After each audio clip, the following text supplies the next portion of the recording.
Let's just wait for a couple more minutes. I think people are still coming on. We've got 45 participants at the moment, so let's just wait for another 2 minutes. Thank you. Shengatai, will you be making some general remarks, giving some guidance on just how to use the platform? Yes, exactly. Yes, I will do Okay. so. Yes.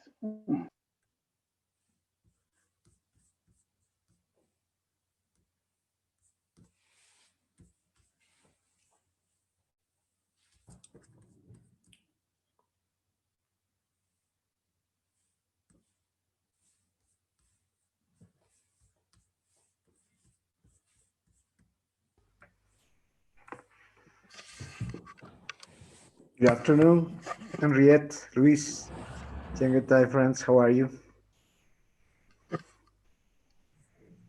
We're fine, and you? Very it's good. a bit early for you, right? Yeah, a little bit. Tomorrow gets better. Yes, yes.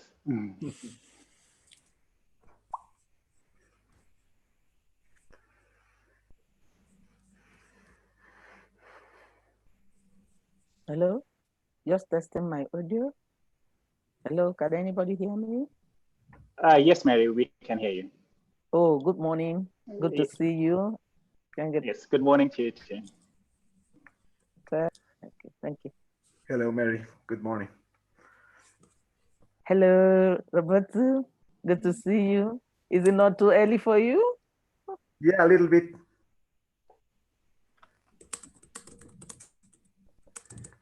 Hi, this is Ananda. Can you hear me? Hi, Ananda. Yes. Hi, Ananda. Good to see you. Thank you. Hello, Amanda. Hello. Hi. Hi, June. Hi, Mary.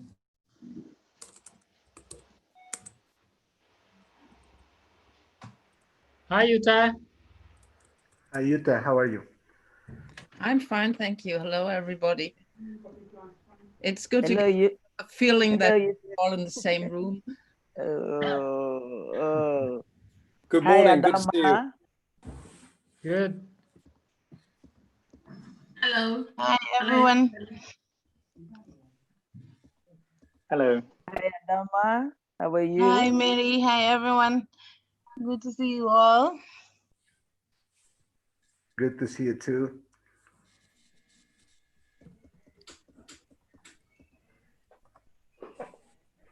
Hi, Harriet. How are you? Hi, Mary. How are you? I'm cold. We're having a very cold winter, which is kind of encouraging on the one hand, because we've had warm winters recently when we shouldn't, but it's cold. So I'm jealous of all of you who are in warm weather. Wow. If you see me like wrapping up, you know why. Now we know. Okay, I think it's 3 minutes past the hour, and let's start just to respect time. So, good morning, afternoon, and evening, distinguished delegates, ladies and gentlemen. Welcome to the second Open Consultation Day, second Open Consultations for the IGF 2020. We had the first in January. Before we start, I'd like to remind you of a few things to make our sessions easier. The meeting is being recorded, transcribed, and live streamed through the IGF YouTube channel. And also, with thanks to the government of Poland, we are able to provide you with interpretation in English and French. You'll find the interpretation button at the bottom of the Zoom window to the right-hand side. Links to the agenda, transcription, and documents and pre-recorded videos are available on the IGF front page. And also, throughout the session, please make sure that your microphone is muted at all times. If you want to make an intervention, please use the online request system. The link is available on the front page of the IGF website, and it will also be put periodically into the chat. If for some reason you cannot log into the floor request system, please send a message to the host in the chat. When it is your turn to take the floor, the chair will call your name and give you the floor. It is quite easy to see your place in the queue by looking at the queue list, and the link to the queue list is also available on the front page, and it's basically the same link as the queue request. Please start your intervention by saying your name slowly, affiliation, and stakeholder group. This will help with the transcription and also with the interpreters. Please also try and keep your intervention short. Once you have finished your intervention, please remember to mute your microphone again. This session is really the first time we're trying to use all these Zoom features, including the interpretation, etc. So please excuse us if there are any glitches. We'll try and iron them out, and it will make us ready for November. Thank you. And with that, let me call upon our chair, Henriette Esterwysen, to introduce the agenda and start the meeting. Henriette, please. Thank you very much, Shangatai, and welcome to everyone who has joined us. Thank you to those who are staying up late and those who are getting up early. We really appreciate that there's such a large group of people with us. I want to give a special welcome to our friends from Poland. To Ms. Wanda Book, who will address us in video, and her colleagues who will be with us in the room. The bad news is that we won't be going to Katowice this year, but the good news is that we will be there next year. And thank you very much to Poland for bearing with us during this extraordinary time and for committing to supporting IGF 2020 in various ways. Thank you for supporting the interpretation today. But also for hosting us next year. And I think added to this good news is that we have hosts lined up for 2022 and 2023. So thank you very much to the governments of Ethiopia and Japan for making yourselves available to support the IGF. This time has really demonstrated for us the importance of the internet. And it's also demonstrated the robustness and the resilience of the internet. And I think to a large extent, the relationships, the people, the institutions, the technicians, the internet exchange points, that are behind this resilience and robustness is invisible.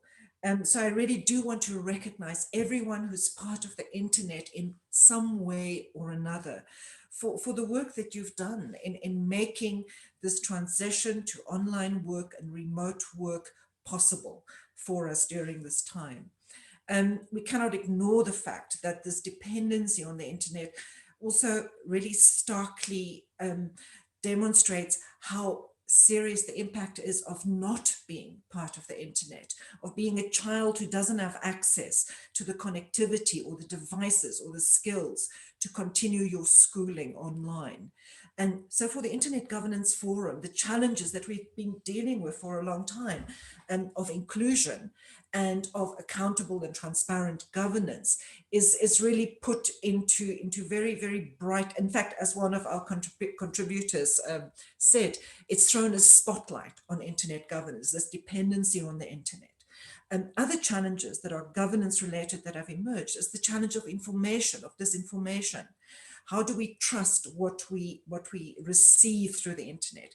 How does the public sector, how do public health authorities use the internet effectively to communicate information to citizens at this time? So for us, it really is, as an internet governance community, a time when the work that we've done to prepare for inclusive, transparent, and responsive governance is being put into play. The challenge is even greater now, but I think what we can be reassured by and encouraged by is that we have done so much work to prepare for dealing with this new challenge. So for us as an IGF community, to continue our work to deepen inclusive governance, to have more substantive participation, to deal with the challenges of everyone having effective, affordable, meaningful access to the internet is really vital. And I think what will help us deal with this challenge is another key strength of the IGF, and that is partnership. The IGF has only come where it has. It's arrived here through partnership with a wide array of institutions and individuals from multiple sectors. We have a very positive, exciting opportunity represented by the roadmap on digital cooperation that was released by the Secretary General last week. And this gives us an opportunity to build on the strengths of the IGF, but also to identify and respond creatively to where its shortcomings are and that we are aware of. So really looking forward, not just to this open consultation and MAG meeting, but to this new incarnation of the IGF, taking on board the challenges of going virtual, but also taking on board the opportunities of being part of a new process of building stronger and more inclusive digital cooperation. I'd like us now just to look at the agenda. I hope you've all had a chance to have a look at it, to know more or less what to expect. And I will ask Louise to just scroll down as I run through it. This morning we'll have a message from State Minister Wanda Buk from Poland. We'll have a welcome from UN DESA, and we'll then go on to a briefing on the state of preparations for IGF 2020. The Secretariat will update you on what we've done so far, and then we'll look at the pandemic and the impact of the pandemic on the IGF and what it means to have a virtual IGF. And we'll have some initial discussion on that. And we're going to have a coffee break, and you'll be broken out automatically into Zoom breakout rooms. Stay with us. If you need to get a cup of tea or get a cup of coffee, please do. But we will be dividing you up randomly into groups with other people, other participants. And that's a very important part of the IGF, is that the predictable networking and the unpredictable networking, where you just run into someone in a corridor. After that, we'll go into the session where we will be discussing the inputs that we've received from various partner institutions. And we trust that you've all looked at these beforehand. They have been available for a few days now, but we will introduce that session with a short overview of the very valuable input that we received from various institutions. And then we will go into a Q&A on those contributions. If you haven't prepared questions yet, please come up with some, and we'll have an open discussion. And after that, we'll close our first day of the second open consultation and MAG meeting of IGF 2020. So on that, if there are no questions on the agenda, I don't see anyone in the speaking queue. So I think we can consider our agenda adopted, and we can move on to the next item, which is a welcome message from Ms. Wanda Buk, Minister of State from Poland, who was or is the co-chair and will be the co-chair of the IGF in 2021.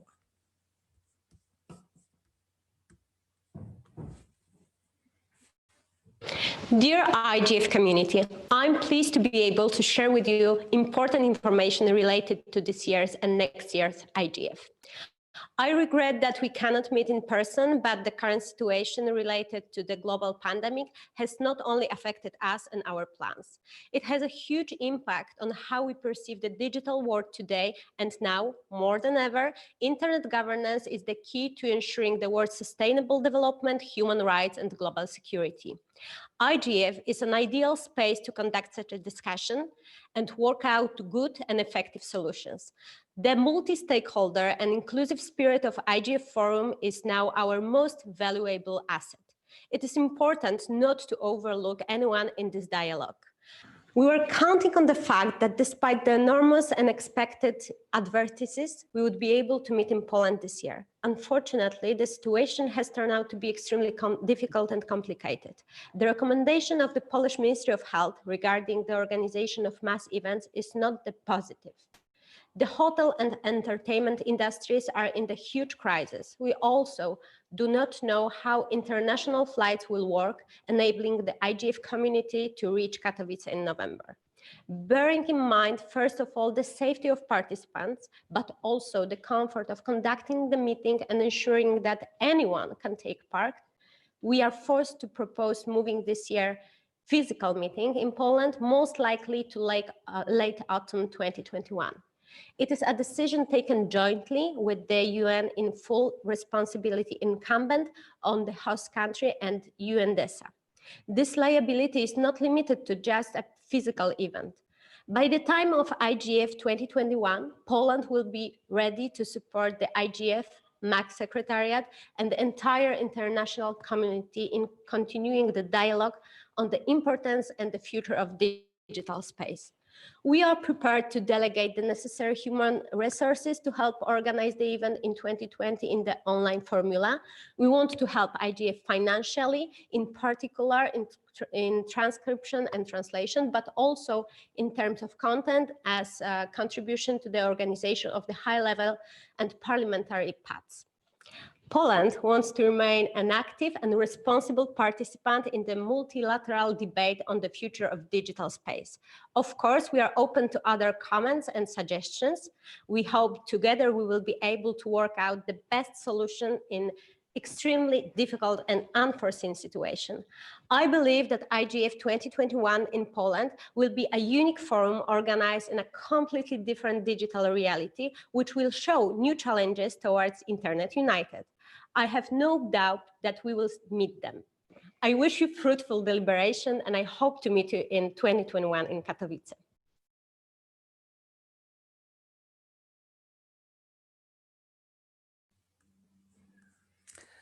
Thank you very much for that message from Poland.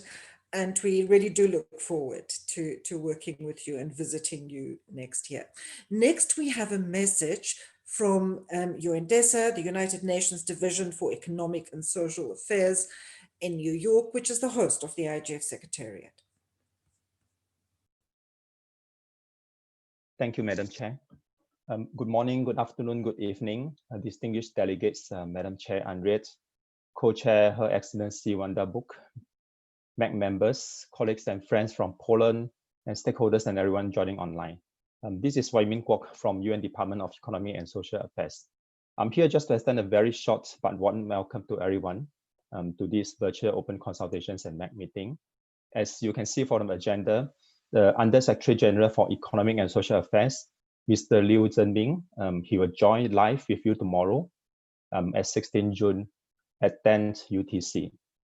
Myself and other colleagues here at DESA, we stand fully ready to support the MAC and stakeholders in convening the first ever virtual global meeting of IGF this November, and as well as the IGF Poland in 2021, IGF Ethiopia in 2022, and IGF Japan in 2023. I think most of you have seen the announcement that is made available on the IGF website. So I wish you all a vibrant, successful, and outcome-oriented meeting.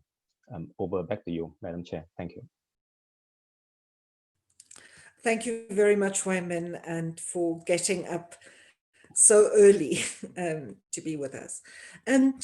Now we'll have an update from the Secretariat on the state of preparations for IGF 2020. Keep in mind that we have not, that these preparations were based on the assumption that we would have a face-to-face IGF, but with at the back of our minds this plan B for having a virtual IGF being present. And also just keep in mind that we have the thematic tracks. We had a really good response. So thanks to you, the IGF community. We had 240 workshop proposals. And we had altogether more than 300 proposals for sessions at the IGF. So thanks to everyone who are part of that. And that's what the MAG has been working with, in particular the workshop proposals, but there are other preparations underway as well. So over to the Secretariat.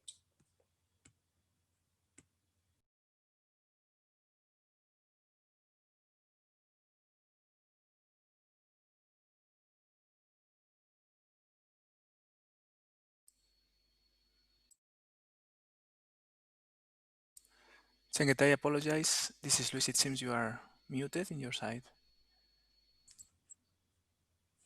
We cannot hear you, Shangatai. Shangatai, are you there? Can you hear us? We just need you to unmute. Good. Hello, can you hear me now? We can, clearly. Okay, great. Sorry, those are one of those glitches I was talking about at the beginning. Can you see my screen now? We can see your screen clearly, so you can go ahead. Okay, thank you very much. Online. Okay, so I'll just give a chronological update on the process so far since the first open consultations and MAG meeting, which were held on 14th to 16th of January at the Palais. So after that meeting, we had the discussion on the themes, and the Secretariat issued a call for validation of the thematic tracks on the 23rd of January to the 6th of February 2020. And the results of which validated the 2020 thematic tracks that the MAGs selected, which are data, inclusion, and trust. And it also established broad community support for the environment track. So that's the new track that we have this year, environment track.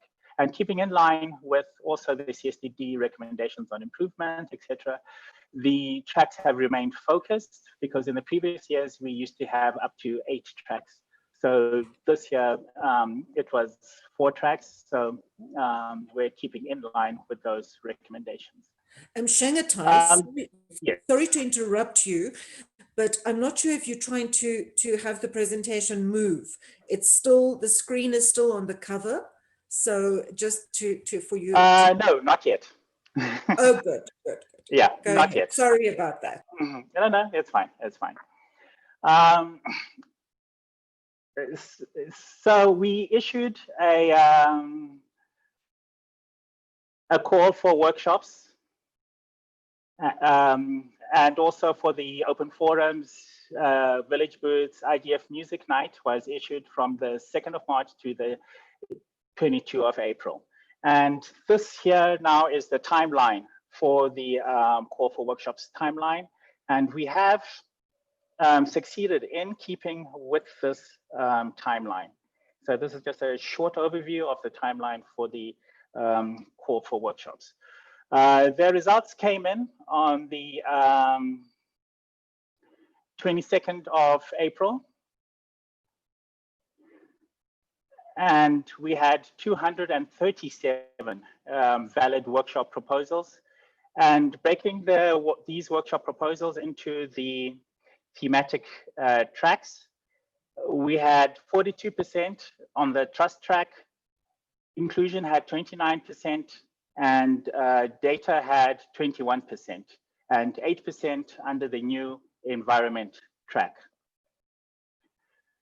For the statistics, for the organizing teams overall, so these are the people who submitted the proposals as the organizing team or as the proposers. We achieved gender parity, so we had 49% female and 50% male and 1% other.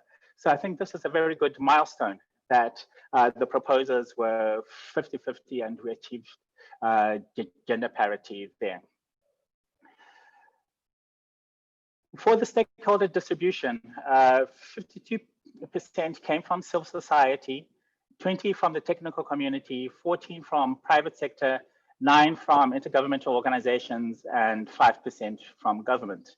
The 52% from civil society is not that surprising because civil society does contain the largest number of organizations and also of people. So it does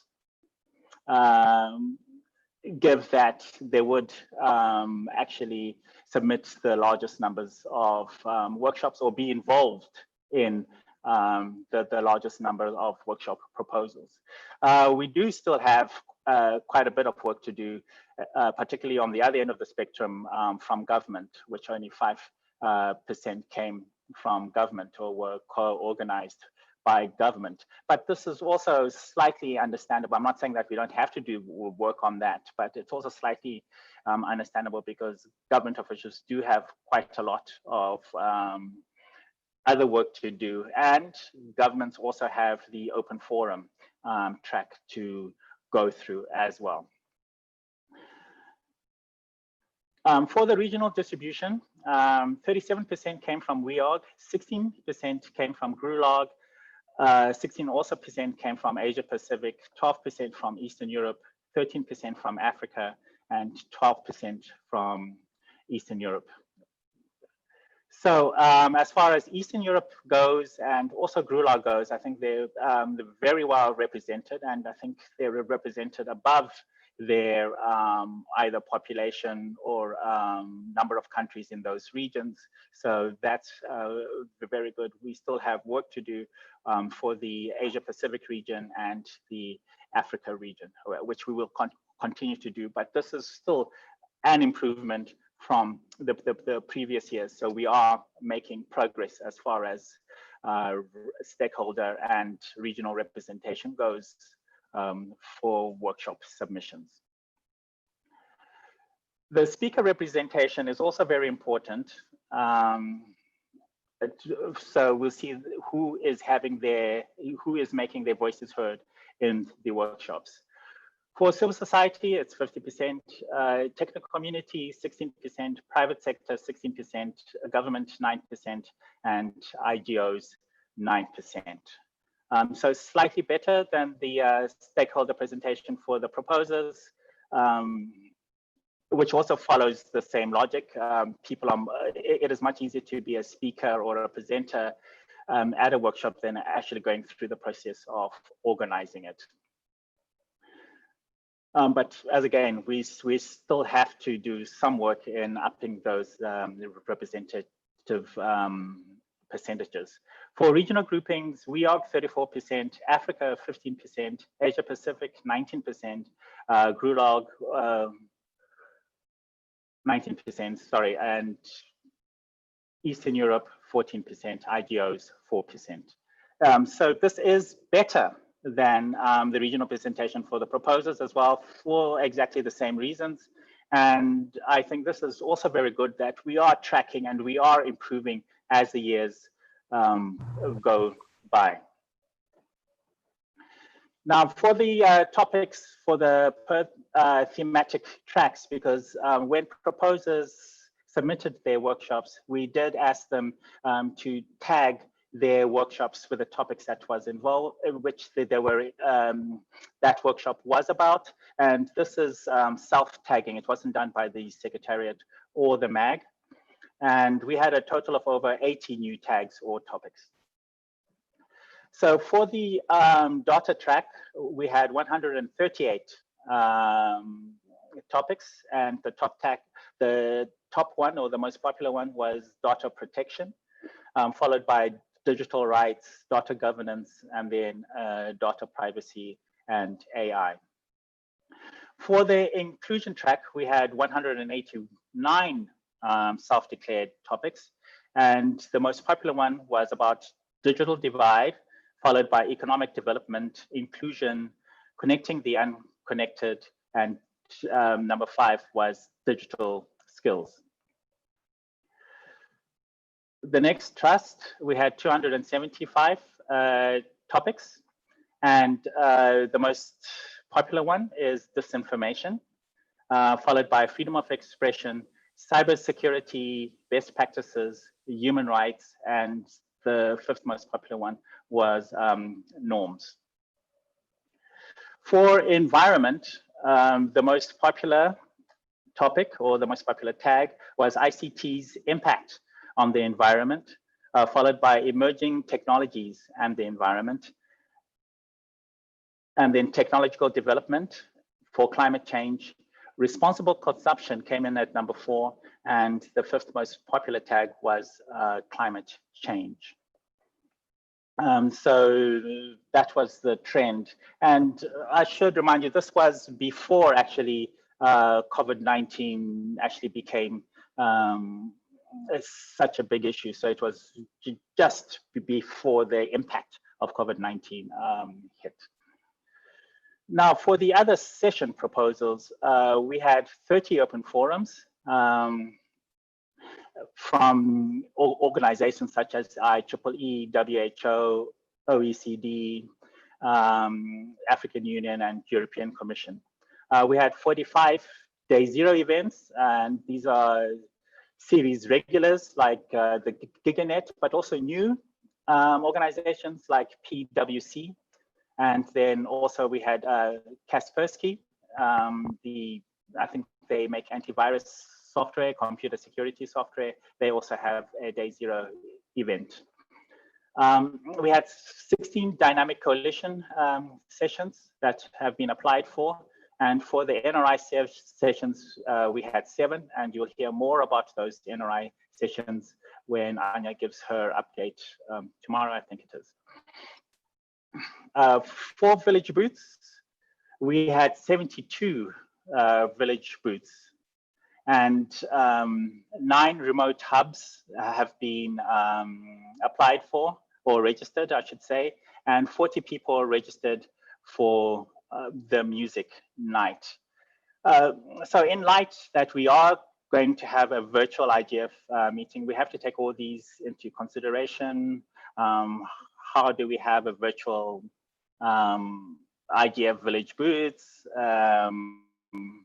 We do need to do a lot more work with the remote hubs, but the call is still open. So I would ask all stakeholders to please try and organize remote hubs. And I think this is a very good way of participating in IGF. And since it's all virtual, it'll be very good. And I think the Secretariat can also step in and support virtual hubs if they need some sort of support. Just please contact us and state your need, and then we will consider it. For the other elements, we do have the youth track, which the host country was working on, and the parliamentary track and the high level session track. Now, since the changeover, the host now becomes the United Nations, and it will fall mostly on UNDESA and IGF Secretariat to be the host as such. But of course, we're not doing this alone. This is a community effort, and we do encourage and expect that the whole community will chip in and support these youth track, parliamentary tracks, and the high level tracks. We have issued calls for names for people to invite for the parliamentary track, and we still expect those to come in. Poland, the former host country, is still committed to support, and also Germany has been supporting us. So we will have those, and we have the future host countries as well, which we will call upon them to support these tracks. With that, I will stop here for the discussion, because we do have some things to discuss. Especially, we would also like your input and views in how we should carry out this virtual IGF. I mean, over the last couple of months, you all have attended virtual meetings, and I'm sure you have noted what you liked about these virtual meetings and what you thought could be improved. And we're all eager to hear your input into that. And tomorrow and the rest of the week, the MAG will be discussing that to come up with some advice to give about how to construct the IGF virtual 2020 meeting. Thank you very much, Henriette. I will hand it back to you. Thank you very much, Shangatai, for that excellent update on the state of preparations. We don't have a presentation for you on the pandemic and the IGF.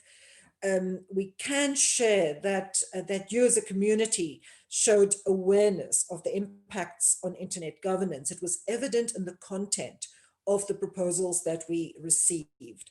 So from a substantive perspective, there's already attention being given to the nature of the pandemic and the challenges that that poses for internet governance. But now we have, I think, to broach this challenge at two levels. On the one hand, there is the format of a virtual IGF. So share with us your suggestions, what you think works well. As Shangatai said, you've all experienced online meetings in one form or another. And I think you've all done fantastic work, those of you that have organized online meetings. So we need to address the pandemic challenge at the level of the format of a virtual IGF, but we also need to make sure that we address it at the level of the content and the governance challenges and internet policy related challenges that are linked to that. We also have in IGF 2020 two other important factors that I think we should keep in mind. One is that we are midway through our WSIS +10 mandate. In 2015, the UN General Assembly renewed the IGF's mandate for a further 10 years, up to 2025. So it's important for us to be aware of the fact that we are halfway through that mandate. So results and effectiveness of the IGF is important. And then the second new factor that we need to take into account is the roadmap on digital cooperation, which, as I said earlier, is a very exciting opportunity for us to respond to. So on that note, I hereby open the floor to your inputs and questions about the state of preparation, about the virtual IGF, about the pandemic, and anything else that you would like to ask a question or contribute around. Please use the speaking queue. We will keep an eye on the list of participants for hands, but if you can, please do open the speaking queue. I see it's still empty at this point in time, but please go ahead and add your name to it.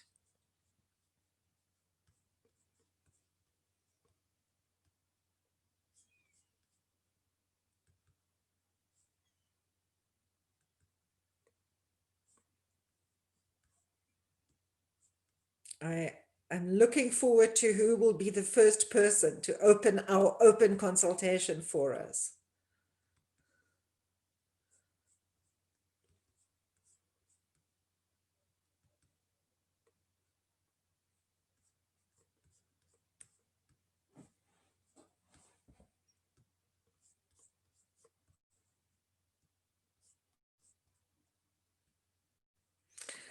Anya has just posted the link for requesting the floor into the chat.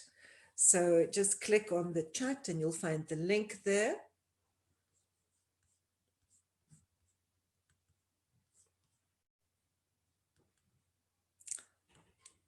Thanks very much. So I see we have our first request for the floor, and I'm very happy to give the floor to, I think it's Barbara. Wana, please introduce yourself when you take the floor for the record, your name and your organization. You have the floor. Thank you very much, Henriette. Can you hear me okay? Can hear you very clearly. Excellent, excellent. I really appreciate your recognizing me to make an intervention, and I'd like to build upon the wonderful comments that everyone has made. I think it is a tribute to all of our resources going ahead with this IGF and being creative about approaches to virtual meetings. I think we can learn a lot. I've seen references in the chat to Eurodig. I think ICANN has some lessons to learn. So I think we'll continue to have another wonderful meeting. The U.S. Council for International Business, which is the organization that I speak on behalf of, has participated in the past 14 IGFs. We strongly encourage the MAG to devote at least one plenary session to enable discussion about how to implement the IGF Plus model of digital cooperation, which the UN Secretary General has included as an element in the roadmap that you referenced.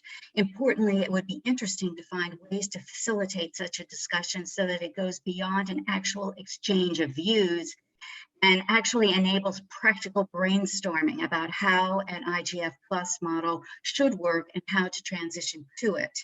The IGF will take place after the 75th anniversary declaration of the UN, which we anticipate will highlight the importance of digital transformation of the economy.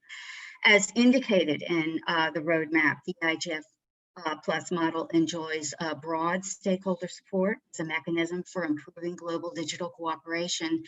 And of course, the options paper that the recommendation 5A champions will soon share will provide some details for how to bring the IGF Plus into being.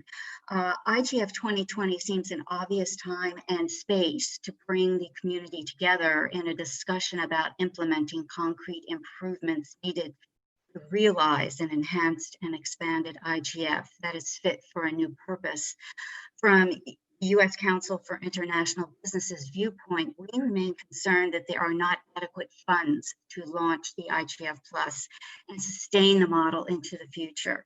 In our contribution to the champions of recommendations 5A and B, we have proposed an innovative approach to funding that we would like to share with the broader internet governance community, as well as hear others' proposals. In addition, we think we need to thoughtfully explore how specifically to address the call for actionable outcomes. The envisaged cooperation accelerator and policy incubator functions, combined with the evolution over the last 3 IGF meetings of concise summaries of viewpoints and areas of consensus, already lay the groundwork for a more outcome-oriented IGF. We can and should develop this further. Thank you again, Madam Chair. I appreciate everyone's time. Thank you. Thank you very much for your input, Barbara.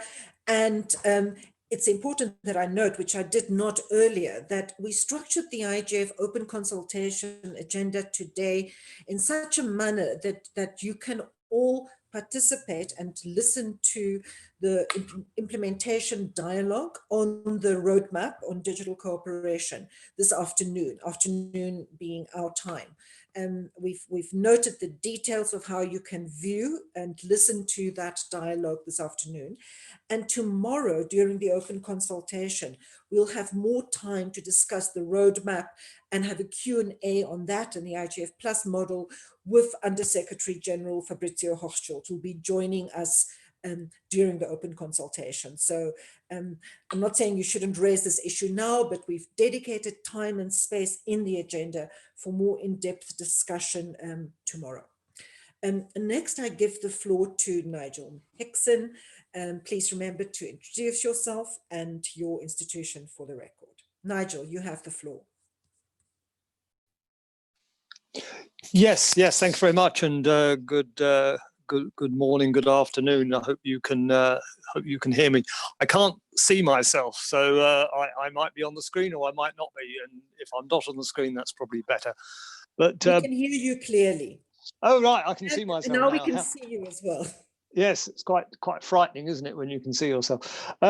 I'm speaking in my own capacity, and I'll be very brief. Thank you, Madam Chair, and thank you for the hosting of this open consultation and MAG session. Thank you to the UN Secretariat, of course, the IGF Secretariat as usual.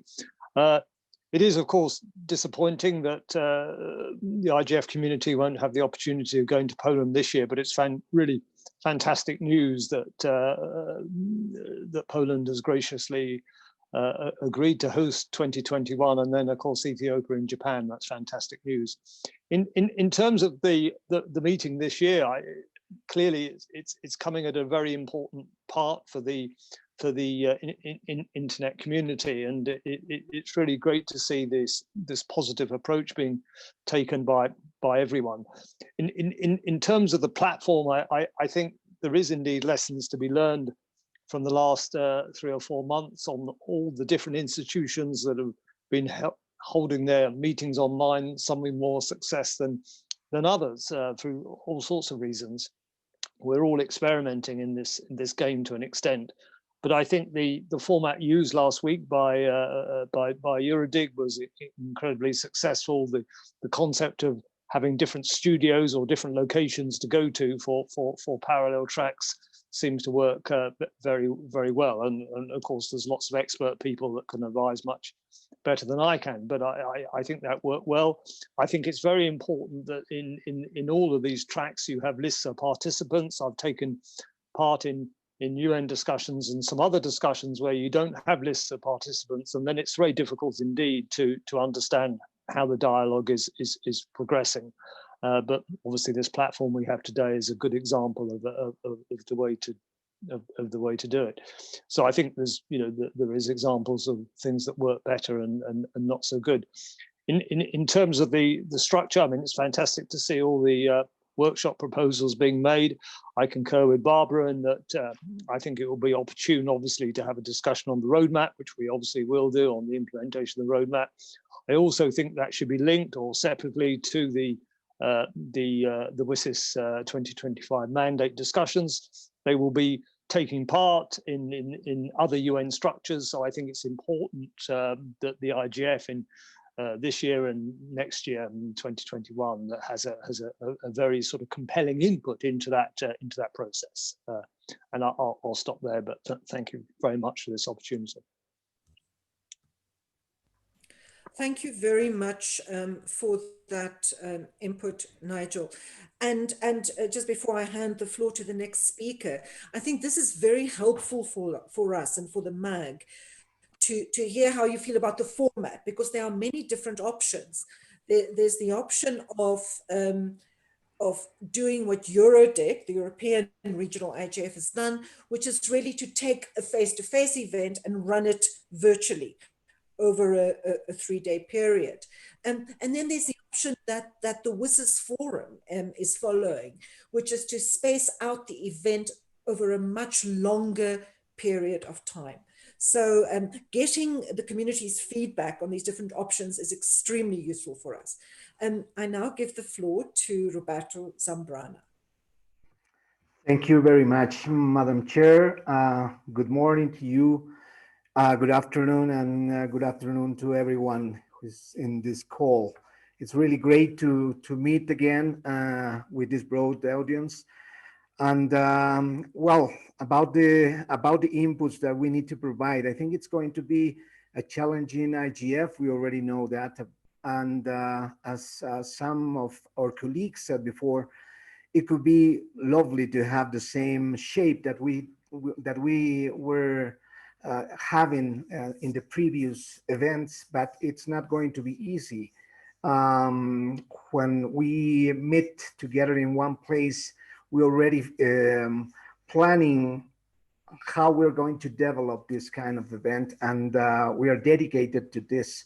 Now that we are going to have it online, it's for several people, it's more challenging to attend to all different activities or different sessions that we will be organizing. So I think one of the options, and it was on the table, is to have maybe a longer period of time and try to perhaps have some slots conducting during a smaller slot time. It's going to be also good to have a time rotation so we could cover all different regions around the world. But well, as far as we could be having a very similar event like we did before, it will be great, including the other side events like this new musical encounter that we're going to have. It will be good to have something like that. That should be my input for now. Thank you, Madam Chair. Thank you very much, Roberto. I noticed that some people are asking for to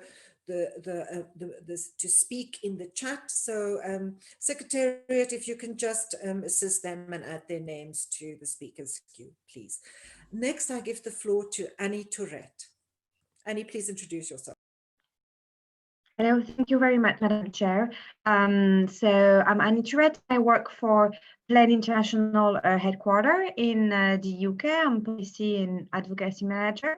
Thank you very much, Ngete, for your presentation, which I followed, which was really important. I was wondering, I didn't see in the presentation of the next IGF any mention of a session or of a focus on online violence directed to women, girls and young women. And I was wondering if that was something that you planned on discussing in the next IGF, or if there was a session dedicated to it. Thank you. Thanks very much for that, Annie. I think that is a question that I can't answer immediately. You know, I think there are workshops that are dealing with the issue, but I think if you feel that that's an important topic for us to discuss, it's important for us to note that. So thanks for highlighting that. It indeed has been a huge challenge, and I know that there are many organizations in the IGF community who are working on that. But if anyone else can respond to that, please do so, the Secretariat as well. We can give you time at a later stage to respond to questions. Next, we have Auke, and then Jutta, and then Constance Bommelauer. And please continue to use the speakers queue or note in the chat. But it is easier for us if you use the speakers queue. Auke, you have the floor. Thank you very much, Madam Chair. And also thanks everyone for that's involved in making this community great. Good morning, my name is Auke Pals and I'm organizing youth events and I'm part of the Dutch IGF.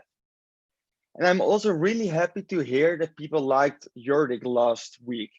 And I'm also really happy to hear that this meeting of this year will still continue, but in a different form.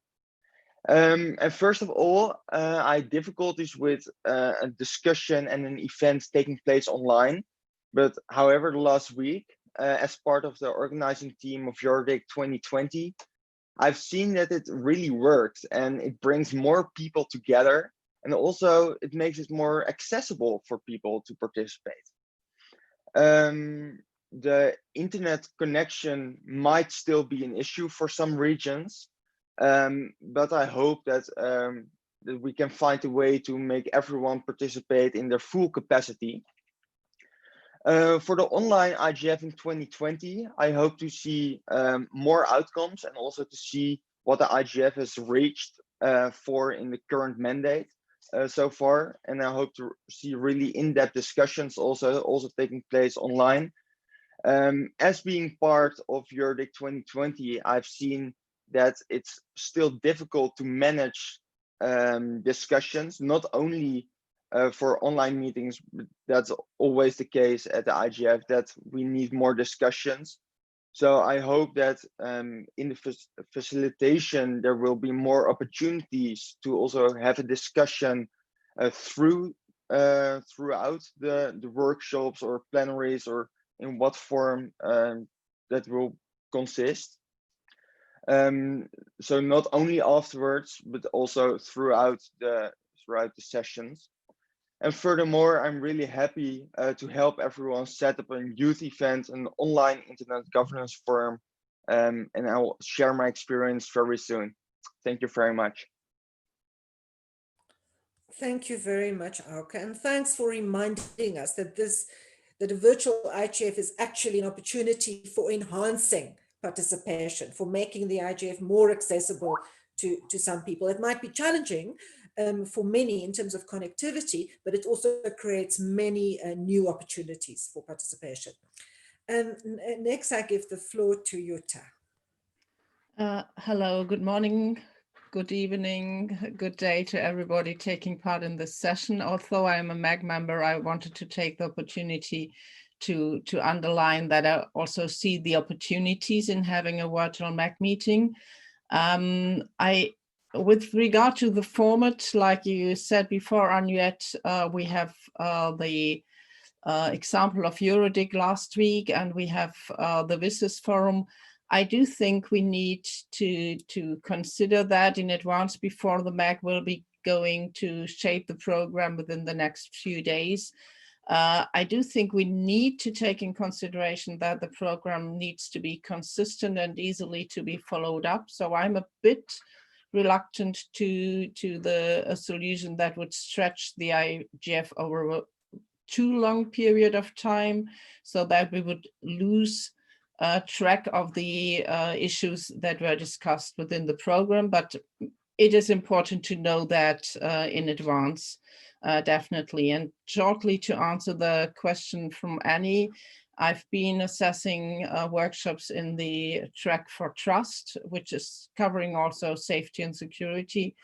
I do know that we had got several proposals related to violence that is gender related. We cannot yet say which one will come through, but definitely this issue was addressed by several workshop proposers. Thank you for listening, and bye-bye. Thanks very much, Jutta, and thanks for responding to Annie's question. And Annie, there was also a response in the chat that the Best Practice Forum on Gender, and we'll hear more about their work tomorrow, they're also addressing the issue of gender-based violence. Next, I'm very happy to give the floor to Constance Bommeler from the Internet Society. Yes, thank you very much, Henriette, and good morning or good afternoon to everyone. So I'm Constance Bommeler. I work with the Internet Society. I'm a former MAG member, and at the Internet Society, we've been very strong supporters of the IGF and its reforms and improvements. And so, first of all, thank you very much to the Secretariat, to the Chair, to all MAG members, and all of you for your ongoing efforts in listening to the presentation and listening to all your comments. I think we have an opportunity here if we have to rethink the model, rethink perhaps the pace of work of the IGF, thinking also about the latest improvements around BPFs, policy options, the work happening intersessionally, because initially this was not the case, and progressively the IGF has learned to work on an ongoing basis. I see several opportunities. First of all, to continue improving the methodology. Someone just made a very good comment about the fact if the IGF is remote, then it might be more accessible, actually, because there's not the travel burden, there's not the barrier of finding funds to travel. So that's already a positive point. The second, I think, opportunity is around the thematic development of our work. If we have more time, if some of the sessions are spread out during the weeks, perhaps this means we can better, I would say, aggregate some interest around specific themes. And at ISOC, we're happy to propose perhaps a new track around emerging issues, and we'll have a video presentation to talk about that. And how internet frameworks can help us think about some of these policy topics. So the idea that if we have more time, we can better organize our different communities and also work in a less overwhelming fashion.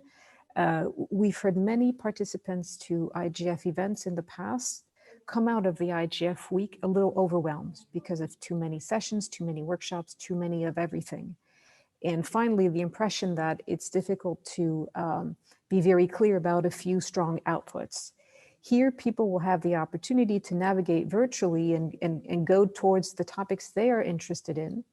And the Secretariat will have more time, I believe, to organize, help monitor, support, and so on and so forth. So I see a lot of opportunities. I hear, and I feel all of you are very creative about them. And I believe we have a very good chair that's going to be able to help us work towards a successful, although innovative, and probably full of surprises next IGF. Thank you. Thank you very much, Constance, for being so constructive and supportive. Next, I want to give the floor. He's not in the speaker's queue, but I see his hand. Abdul Karim Oloyede. Abdul, can you switch on your mic? Okay, thank you very much. Can you hear me?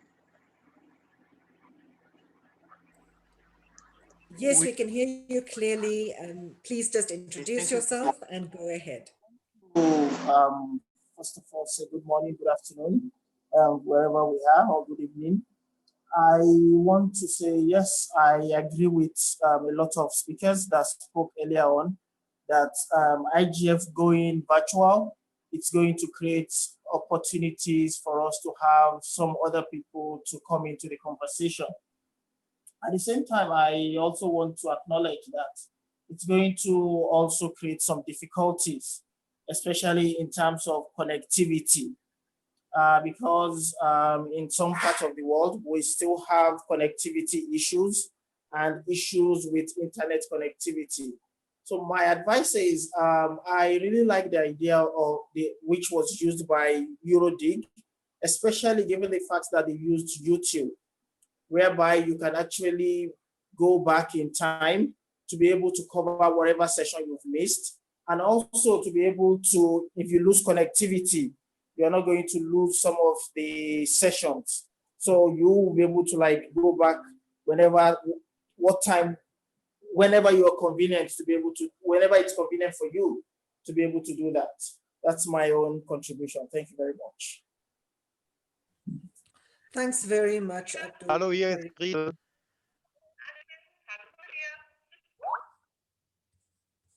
Rudolph, are you requesting the floor? Sorry, I was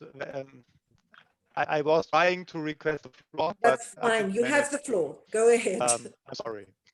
Go ahead. Oh, that's very kind.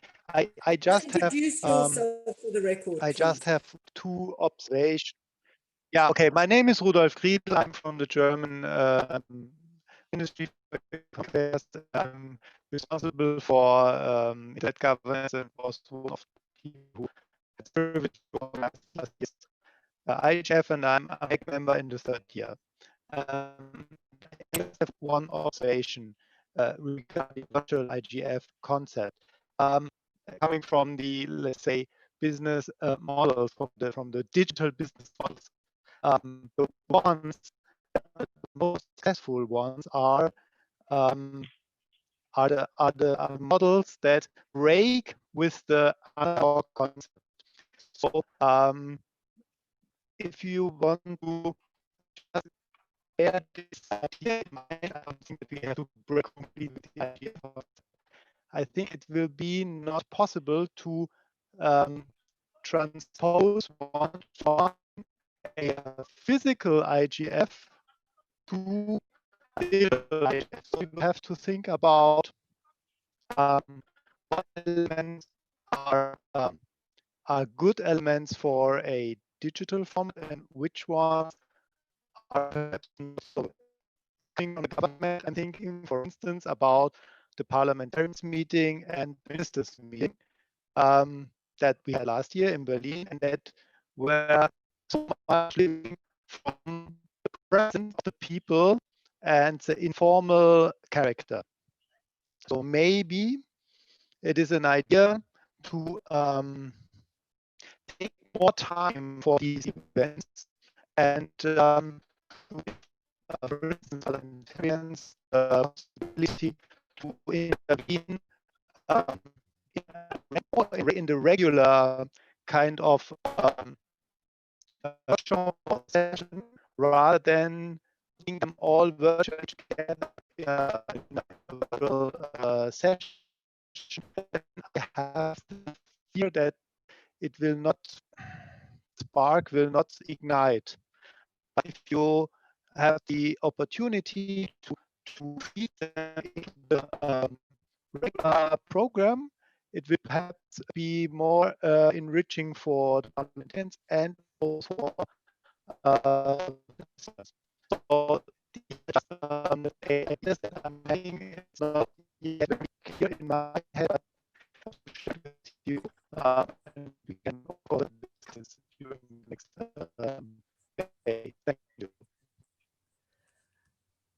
Thank you, Rudolph. Rudolph, we were struggling to hear you, and the captioners also were struggling to hear you.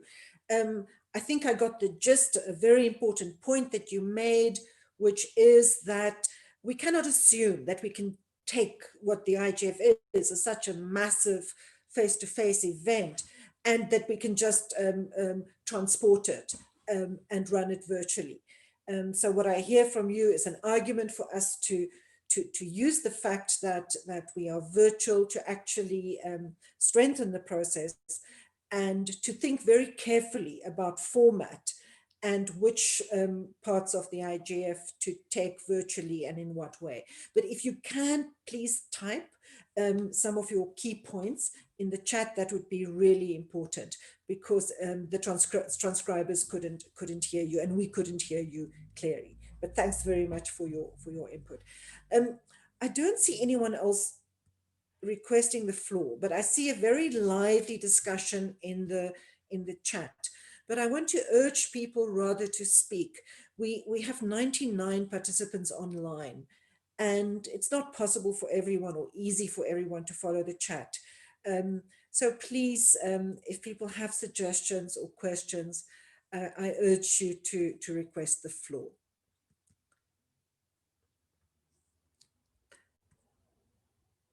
I see no one asking for the floor at the moment. I see Abdul Karim, is that an old hand or a new hand? It's a new hand because you are giving. Okay, thank you very much. I think the other thing I want, oh, sorry, let me introduce myself this time. My name is Abdul Karim Oloide. I'm from Nigeria. I am an assistant professor in the university. Abdul Karim, can you just speak slowly for the interpreters, please? Okay, I will do that. I will speak a little bit more slowly. My name is Abdul Karim. I am an assistant professor from the university here in Nigeria. I want to add that whatever the platform is used, the use of captioning is also really important, so that a lot of people who will be able to have access to the captioning and be able to read whatever is going on. That's the other thing I wanted to add, which I already had it in the chat room. Thank you very much. Thank you very much, Abdul Karim. I see no one else requesting the floor. So I want to welcome or invite the MAG members. MAG members usually keep a back seat during the open consultation, because the purpose of the open consultation is for MAG members to listen to the rest of the community. But the floor is open at the moment. There's no one in the queue. So I want to invite MAG members to respond to some of the suggestions and considerations that we've heard so far. Any MAG member who is ready to respond?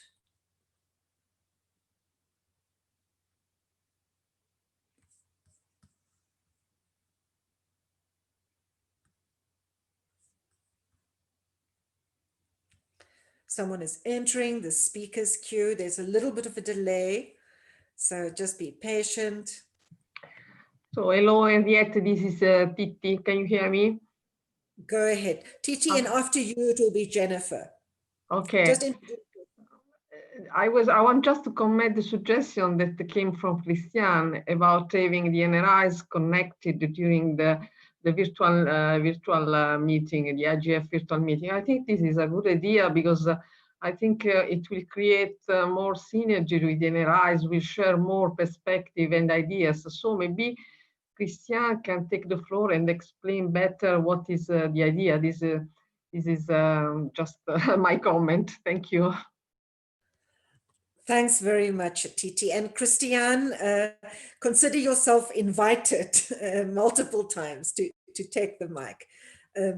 So next we have Jennifer Chung from the MAG. Introduce yourself, please, Jennifer. Thank you, Madam Chair. Am I able to be heard? Yes, we can hear you. We can't see you yet, but we can hear you. By the way, please do activate your mics. If we lose quality, we can always switch them off. but it is important for us to see one another. So if you can, please activate your camera when you, your camera when you speak. Thank you, Madam Chair. Let me try to activate the camera right now. It is quite early for me, so let's, apologies for my appearance. So introducing myself first, my name is Jennifer Chung. I am a third-year MAG member from the private sector, and I represent an organization called .Asia. Just wanted to commend Christian's suggestion regarding leveraging the extensive NRI network to help facilitate connectivity. I know TT already made this remark already, but I just wanted to underline how important it is. It would be also very useful for the NRIs to be able to help connect everyone to the global IGF. I think it's a great suggestion, and we should probably take that forward if, explore ways to facilitate that. And the second thing I wanted to highlight was listening to Alke speak and also seeing the chat from various colleagues as well. I'm very happy to note that the youth track is still going forward for the virtual IGF, because it is a little bit newer for the global IGF. It may not be as new for other regional IGFs and other national IGFs, but it is actually a good progression forward to have this track involved for the virtual IGF, as well as possibly for the IGF in Katowice next year as well. So that's my reflections on the contributions so far. Thank you. Thank you very much, Jennifer. And I've been notified that Christiane Roy doesn't have a mic. She is from the Canadian Mission in Geneva, and I'm just going to read her comment in the chat. She says, "Dear colleagues, unfortunately, my microphone does not work on this laptop and I cannot take the floor. Building on the idea of making the virtual IGF more accessible for new participants, I wonder if NRIs can be used as facilitators by setting up local Wi-Fi access points in schools or community centers for participants who may not have broadband access in their homes. It would also be an opportunity to bring participants together locally, even if we cannot travel overseas." So thanks very much for that input, Christiane. Anyone else requesting the floor? Madam Chair, I did not request the floor via the queue, but I would like to respond to Christiane's proposition, if I may. It's Jutta Kohl speaking. Yes, it's Jutta Kohl speaking here, MAG member in my third year for civil society. I do think what Christiane has suggested is a very good idea. And although in Germany, I don't think we really have a problem with people not having access. Many people have, but still we have over 6,000 so-called public internet access points here in Germany, where people who don't have broadband can go to, like schools, like libraries and so on, to have access. And I do think it's a good idea to bring people together in these places. And also in Europe, we have the platform of All Digital, which is an organization working across Europe with so-called telecenters, which is more or less also another term for public internet access points. We already made contact to some of our colleagues from the African continent, whether it would be possible to have an exchange, how these centers are running in rural areas, for example, in European countries, under the umbrella of All Digital, and how that could be an example for setting up new public internet access points also in other countries around the world. So I would be happy to make that contact between All Digital and people interested from other countries, how to run such an umbrella organization for public internet access points, how they can learn from each other, how to address people, how to provide access to people who don't have access at home or mobile access. So I'd be happy to do so. Just send an email to the IGF MAG list, and then I will connect you to All Digital. Thank you. Thanks very much, Jutta, and thanks for that suggestion. And that's clearly that form of creating accessibility in different ways is something that the MAG and the Secretariat need to take on board. We also do need to consider the constraints that will still exist in many countries around people getting together physically in numbers. In fact, many schools are still closed, but I think there is also an opening up. So we can take that into account. And I'm wondering if we shouldn't try and partner with the private sector to make a virtual IGF zero rated. You know, we have in many developing countries, zero rating of university and school content online has made the difference between people being able to continue their education during the pandemic or not. So I wonder if our private sector colleagues, and if we can't make an effort to reach out to mobile operators around making the virtual IGF zero rated, just to reduce the data costs of participating. So let's flag that for further discussion as well. Next, I give the floor to Arsan Tungali from the MAG. Arsan, please introduce yourself.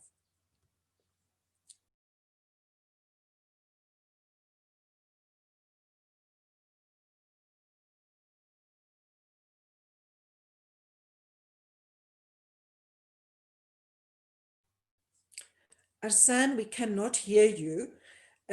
Is your mic unmuted?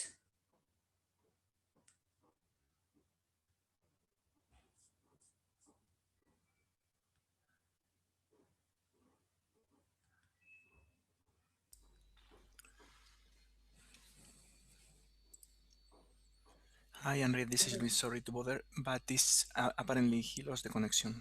Maybe later. Okay, he's lost the connection. Arsan is online from Eastern Congo and DRC, and his connectivity is not good most of the time. Auke, I see your hand. Please take the floor. Thank you very much, Madam Chair.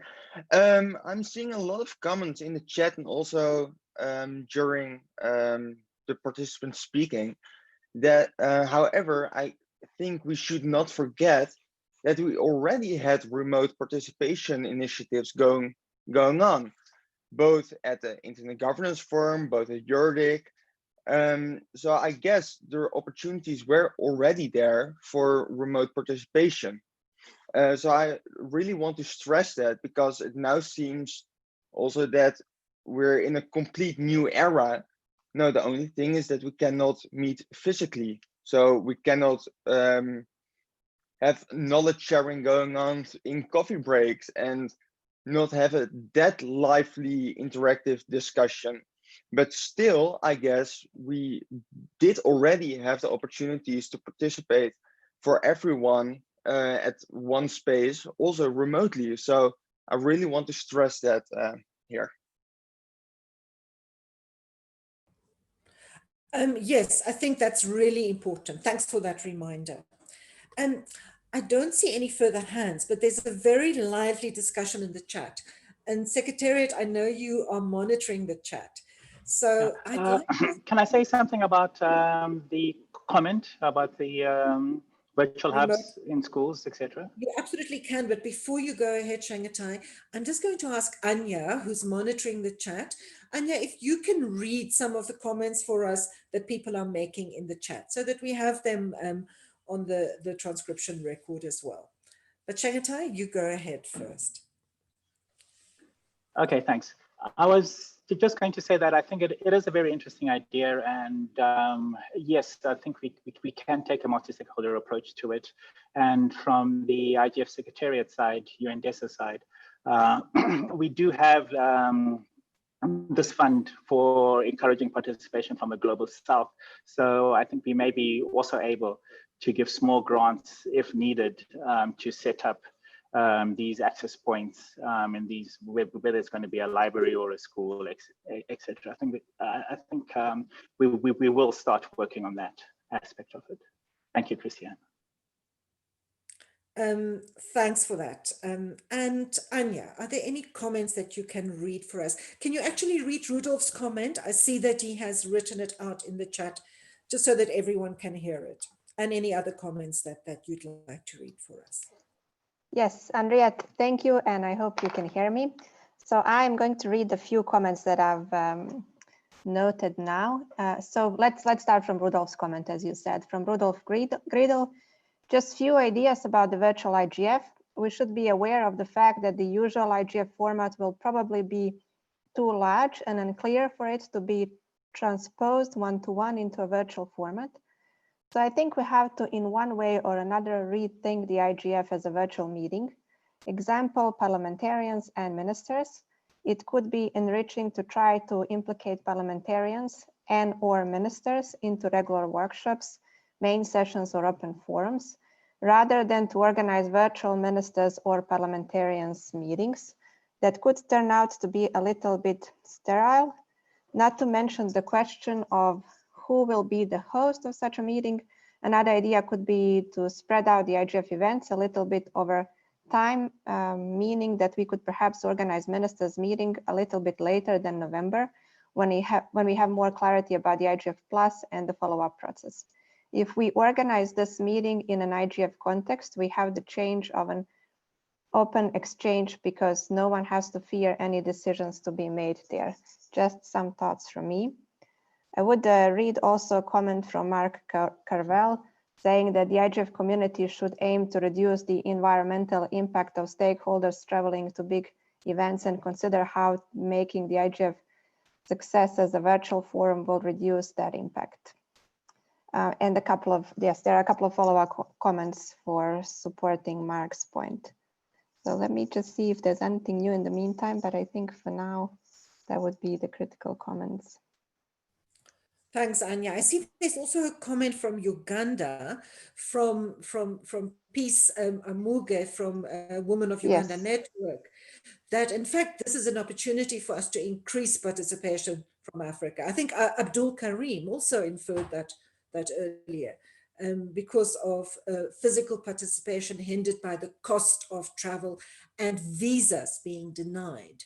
So this is an opportunity for us to be inclusive at that level. Is Arsan online yet? I don't think so. So next I'm going to give the floor to Hisham Abdul Yazid from Egypt. Hisham, you have the floor. Can you hear me okay? Yes, we can hear you clearly. Very good to hear your voice, Anayat, and very glad to be talking to you all, and very grateful for the Secretariat and everyone actually making this possible. The discussion has been very lively, and I'm very happy to listen to the great ideas everyone is exchanging. I want to take maybe a minute to echo one of the comments I think made by Rodolphe, and that is to rethink how we are going to approach an IGF event in the new format of an online-only event. This is not an easy transposition, and I think we can really make use of the experience from other organizations, including some of the technical organizations that have made online-only events in the last month or two. We need really to rethink the schedule, how we want to put all these sessions. In the last year or two, I think the total number of sessions sometimes exceeds the 250 mark. I stand to be corrected, of course, by the Secretariat on the total number of sessions. And we need to think how many days we need to spread these, and how we can make some sort of aggregation in some of these elements, so that we can come up with a program that makes sense for people to be able to participate. I do like the idea, Anayat, that we can extend the number of days to a reasonable extent. And in saying that, I'm also conscious of the impact the IGF used to have, including the media coverage when it's an event made over 5 days. If we stage that too much, I'm afraid we can on the risk of losing that impact as well. So we need to be balancing the two factors. On the item of making this more accessible to everyone and the connectivity challenge, I'm calling this meeting from Egypt, from Cairo. I'm very conscious of how the connectivity can be challenging, whether in North Africa region or the African continent at large. I think the regulators here can play a role, and I work for one. I'm with the NTIA, which is the regulator of the telecom regulator in Egypt. I think we can find a way, maybe with the Secretariat, to find how we can bring on the table some of the business partners from the ISPs and the mobile operators as well, so that we can provide some sort of connectivity to participants who will be connecting from Egypt. I'm sure this can be elaborated further and maybe replicated in other places as well.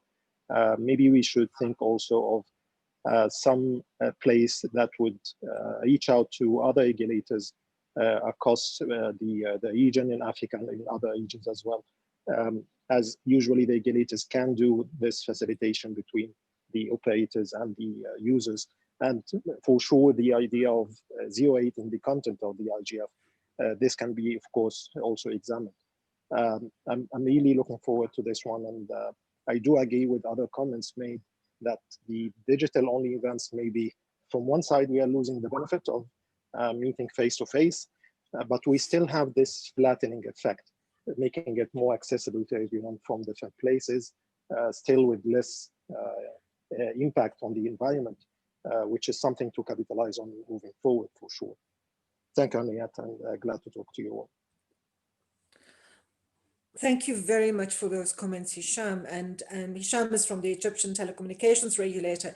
And the IGF has strong partnerships with many other regulators. So I think building on these partnerships in organizing the IGF and exploring this issue of zero rating, I think it's actually very exciting. But I think the main takeaway from your input is also that we need to be creative. We can't make assumptions about just taking a face-to-face event and make it virtual, but we also don't want to lose some of that immediacy that the face-to-face event generates. So thanks very much for that input. And next we have Danko, unless Arsan is back online. Louise, I trust you will let me know when Arsan is online. But go ahead, Danko Jeftovic, you have the floor. And after that, Anya, if you can read some more comments for us from the chat, please. Danko, over to you. Thank you. I hope you can hear me. I'm a MAG member from technical community from Serbia, but I see that not too many hands are up. So as a MAG member, I took an opportunity to support the current discussion. I believe that for a virtual meeting, we need to have fewer hours per day because of the Zoom fatigue, or however it is called.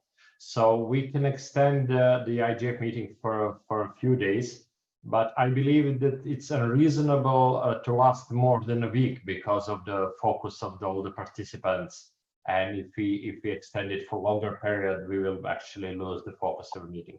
So in my opinion, that means we need to have the significantly reduced number of workshops, of sessions, and that leads back to the work we done in my case, Trust and the other groups. So we have to focus on the fewer sessions on the top, and maybe rethink a bit and rebalance the important ones that we need for a balance of different topics. Because if you just reduce the number automatically, we can have some subtopics totally lost.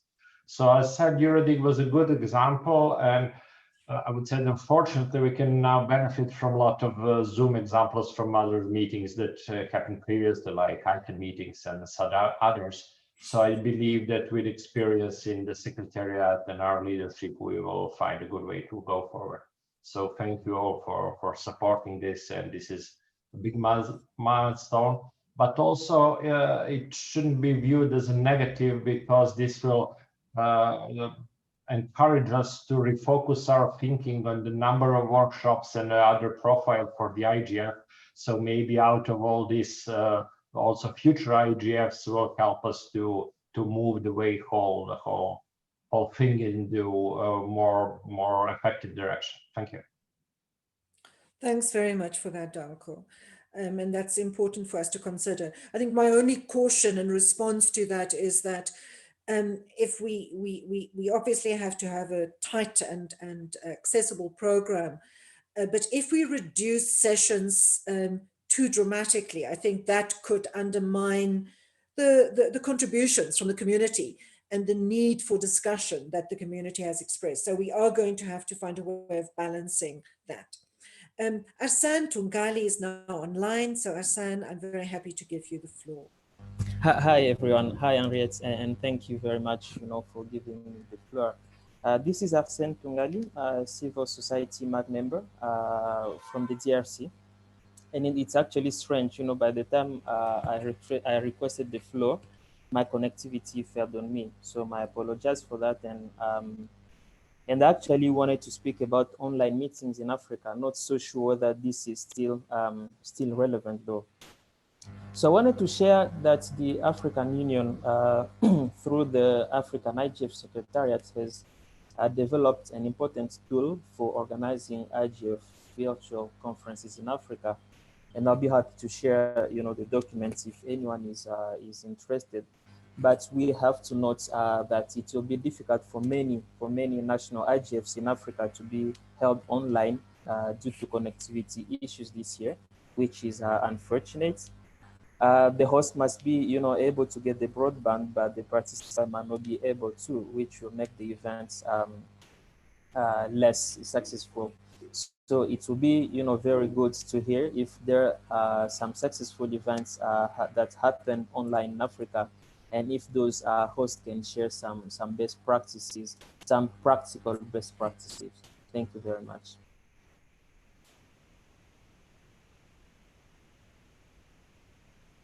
Thank you, Arsan, for that reminder. And next, I'm giving the floor to Fulvia Menin from European Commission. Fulvia, you have the floor. Thank you, Madam Chair. Hello, everyone. I hope you can hear me well.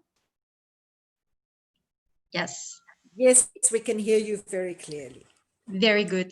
I'll start also the video so you can maybe see me. So since it's my first MAG meeting, so you can put a voice, face to a voice.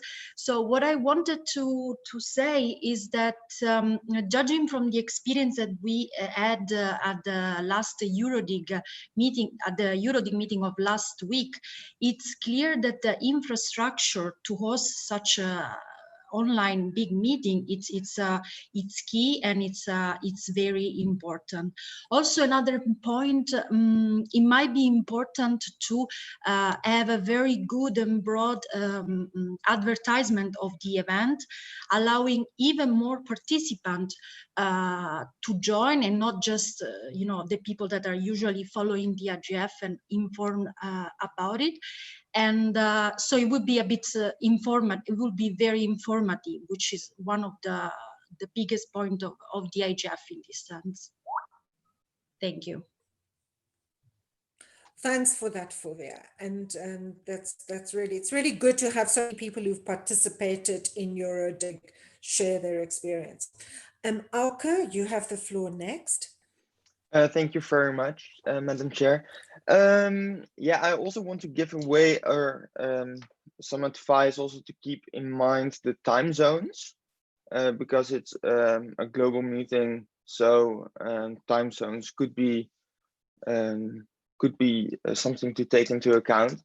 And furthermore, I would also suggest to reduce the time of speakers or the amount of speakers, because otherwise the kind of interaction will decrease. But that's two things I just want to stress. Thank you.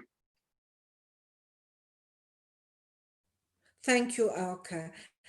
Next, I give the floor to Sandra Hoferichter, who is the Secretary General of Eurodig.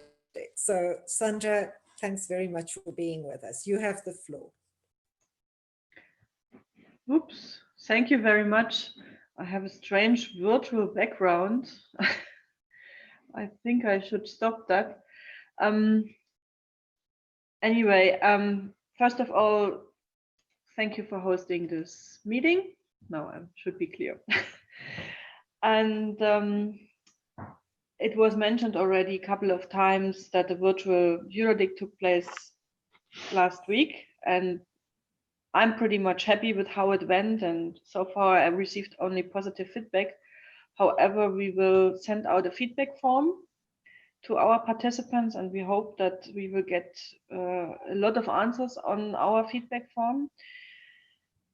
And also what we will do is a recap of all the technical details and what it needed basically at the end to organize this virtual meeting. And what we will do, we will make this document public for the global IGF and any other national or regional IGF to have a basic document to start from. We realized how much it takes to organize such a meeting, coming from a walk-in session to test your equipment, or giving clear instructions to moderators, having clear tasks assigned to the studio hosts, or we call them studio, but the Zoom room hosts. And it needs so much on coordination and also technical details. I don't want to go too much into detail, but how to switch between the rooms and how useful is such an overall moderation, yes or no, and all these kind of things that we would like to put down in a document and make that public. So I think that will be of benefit for the entire internet governance community. What we also hope to get from the feedback is, it was mentioned already, to reduce the number of sessions. And I can tell you we had the same discussions in Eurodic, if we should reduce the number of sessions or not. Personally, I'm not such a huge fan of reducing the number of sessions because it is a virtual meeting. I was always a fan of reducing the number of sessions for a physical meeting. But since we learn over the years, and you might remember that in particular with the IGF in Berlin, it was on purpose that we said we introduce certain tracks to certain stakeholder that would otherwise not attend the IGF. And we also did it at Eurodic, and I think this works pretty well. And we should not expect that people are participating 3 days, 4 days, a full week, not even a full day in any governance forum. I think, and the feedback form will possibly underline what I say, I think people are very selective in what they attend. So reducing the number of sessions might also keep away certain stakeholder that would otherwise have participated just in certain sessions. So what I would like to ask, we should not expect that everyone will be online for the entire day, but this is not the purpose of an internet governance forum. If we want to reach out to new communities, we also have to offer them dedicated tracks or slots for parliamentarians, for business sector, for tech, whatever the community is. And if they participate only in those tracks, I think that is fine, and we should not be disappointed by that fact. That's what I wanted to say, and moreover, give us a little bit of 2 weeks, 3 weeks, and then we will share our findings publicly, possibly on the NRI list or with the IGF MAC and wherever it's appropriate. Thank you. Thanks very much, Sandra. It's really wise words and good advice, and we look forward to seeing your evaluation. In fact, we feel really privileged that we have partner institutions and processes that have been hosting virtual events that we can learn from. There's ICANN, there's UNCTAD, there's the ITU, and many others. And we definitely are we've already started actually taking some of that learning on board. Diplo as well. Diplo has done immense work in this area. Anya, can you read some highlights from the chat for us again? And I see the speaking queue is empty. And that's probably a good idea, because then we can break for our social /coffee/tea break early. Anya, yes. Over to you. Thank you, Henriette. So there are a few comments of support for Rudolf's statement in the chat, as well as for Mark's. I'm reading now a comment from Nigel Hickson. It would be concerned that we could lose focus if the IGF was spread over too long a period. But you could, for example, have a week in November and then an IGF follow-up the following month to report on key outputs. From Jennifer Chang, a follow-up, it could be an exercise in thinking about strategic lead-up events, like a virtual day zero, could possibly be extended into a pre-weekend instead of packing it into a single day. Time zones need to be taken into account, whether we take Poland time zone or if we take the Geneva time zone, where the IGF Secretariat is based, or something different altogether. People's attention span also would be fluctuating if we drag it too long. Virtual workshops also need to be reformatted from the physical proposal. June Paris suggesting maybe to stretch over 2 weekends and 3 days. There's a comment also from Giacomo Mazzone, which I'm going to read. Many meetings are orienting toward the hybrid model, some people on site and other participating from remote. IGF Global was already on that way. We simply need to articulate it better. Re-nuancing it, bring the IGF on the field would be a pity. The IGF impact on pushing the IG discussion in that country or region is a very important collateral effect. Remember the Nairobi IGF.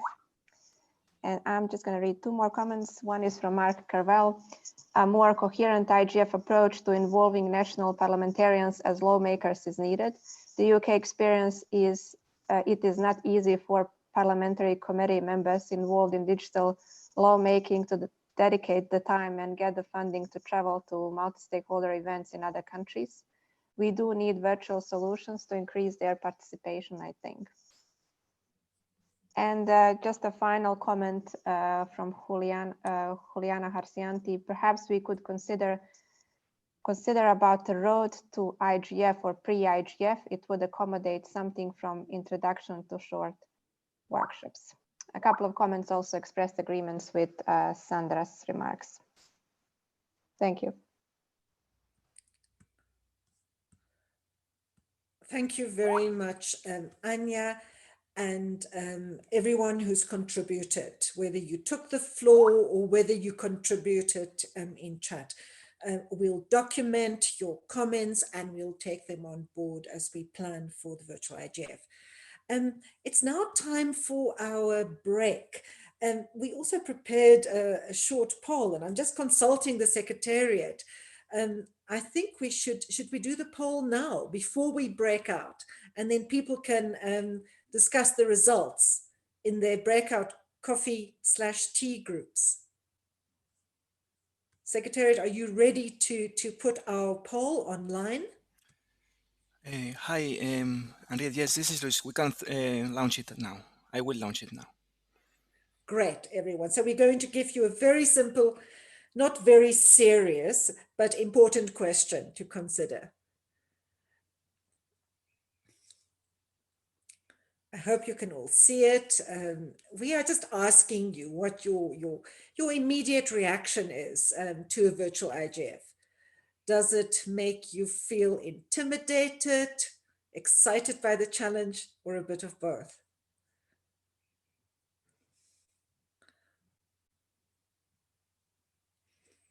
It looks like there's a bit of a race between excited and a bit of both, intimidated and excited.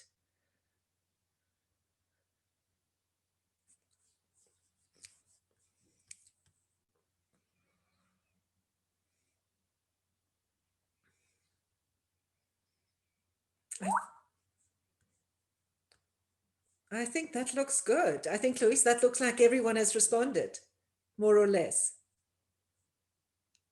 Okay, we can close when you say so. Yeah, we have 64 of 98 responses. Okay, because let's give it a few more seconds. Everyone, try and respond if you can. We'll be using, if we do use Zoom, we're not sure what platform we will be using, but we will definitely encourage session facilitators to use these types of mechanisms and tools that online platforms provide. So it's good for us to get used to using them. But I think we can close. I don't see any changes. So Louise, you can close the poll for us now, please. I will share the results now, okay?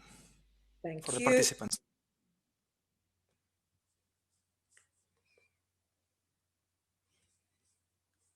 So everyone is seeing the results at the moment. Good, everyone. So I think this is a very positive note on which we can close this opening session of the second 2020 IGF Open Consultation. More people are excited by the challenge than those who are intimidated. Very dramatic difference. And then I think many of us are being realistic, and there's a bit of both. We are both intimidated and excited by the challenge. And I think that's exactly the spirit with which we should work together to face this new challenge. So on that, we are ending this session. You will now be automatically broken into breakout groups. And I ask you to switch your cameras and your mics on, and to engage in a little bit of discussion with those you are in the room with. If you know them, you can catch up. If you don't know them, you can get to know them a little bit. If there's time, you can talk about the virtual IGF, but it's all very informal. This is really just an opportunity for you to connect with one another as part of this open consultation process. Thanks. Louise, you can group everyone into their breakout sessions. Thank you, Henriette. So I will create the breakout rooms. They will be random, okay, with about 5 people per room. Okay. Thank you.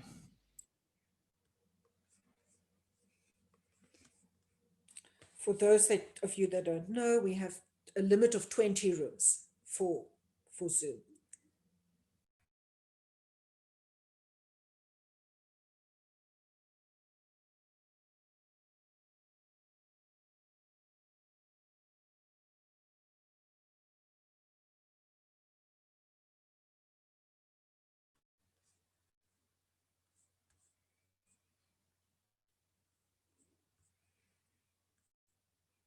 I see everyone is still in plenary.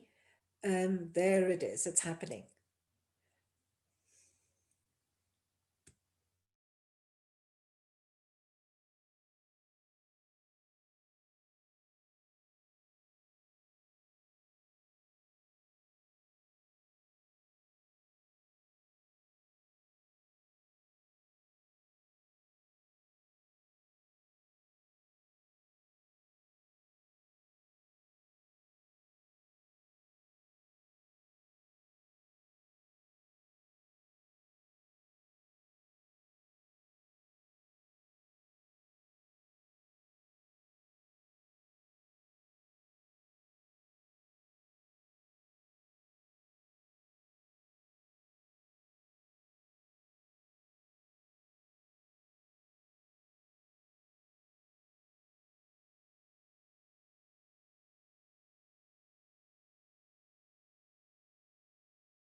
So, hello everyone.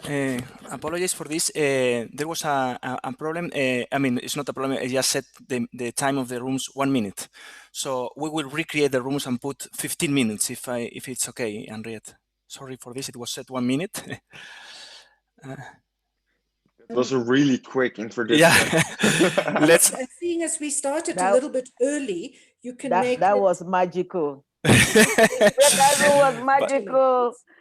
We already started talking, and we have switched to the main room. Okay, let's put another time. And Riet, you were saying how much time we want to put in the breakout rooms. I hope we'll have the same people because we already start talking together. And yes, it's the same people. It's the same people. Yes. Let's put then, Henriette, 25 minutes. No, 20 minutes is enough. 20 minutes. 20 minutes, yeah. 20 is Okay. good. Okay. Okay. So you will see this counter when the time is over. Okay. Okay. So you are invited to join. You are. Well, we will move you automatically. Okay, but you can come back at any time to the main room. Okay. Let's launch it again, and now it's going to take 20 minutes. Thank you.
tuo figlio, il tuo amor, la tua speranza.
Estás escuchando Radio Mysterium.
Sylvia.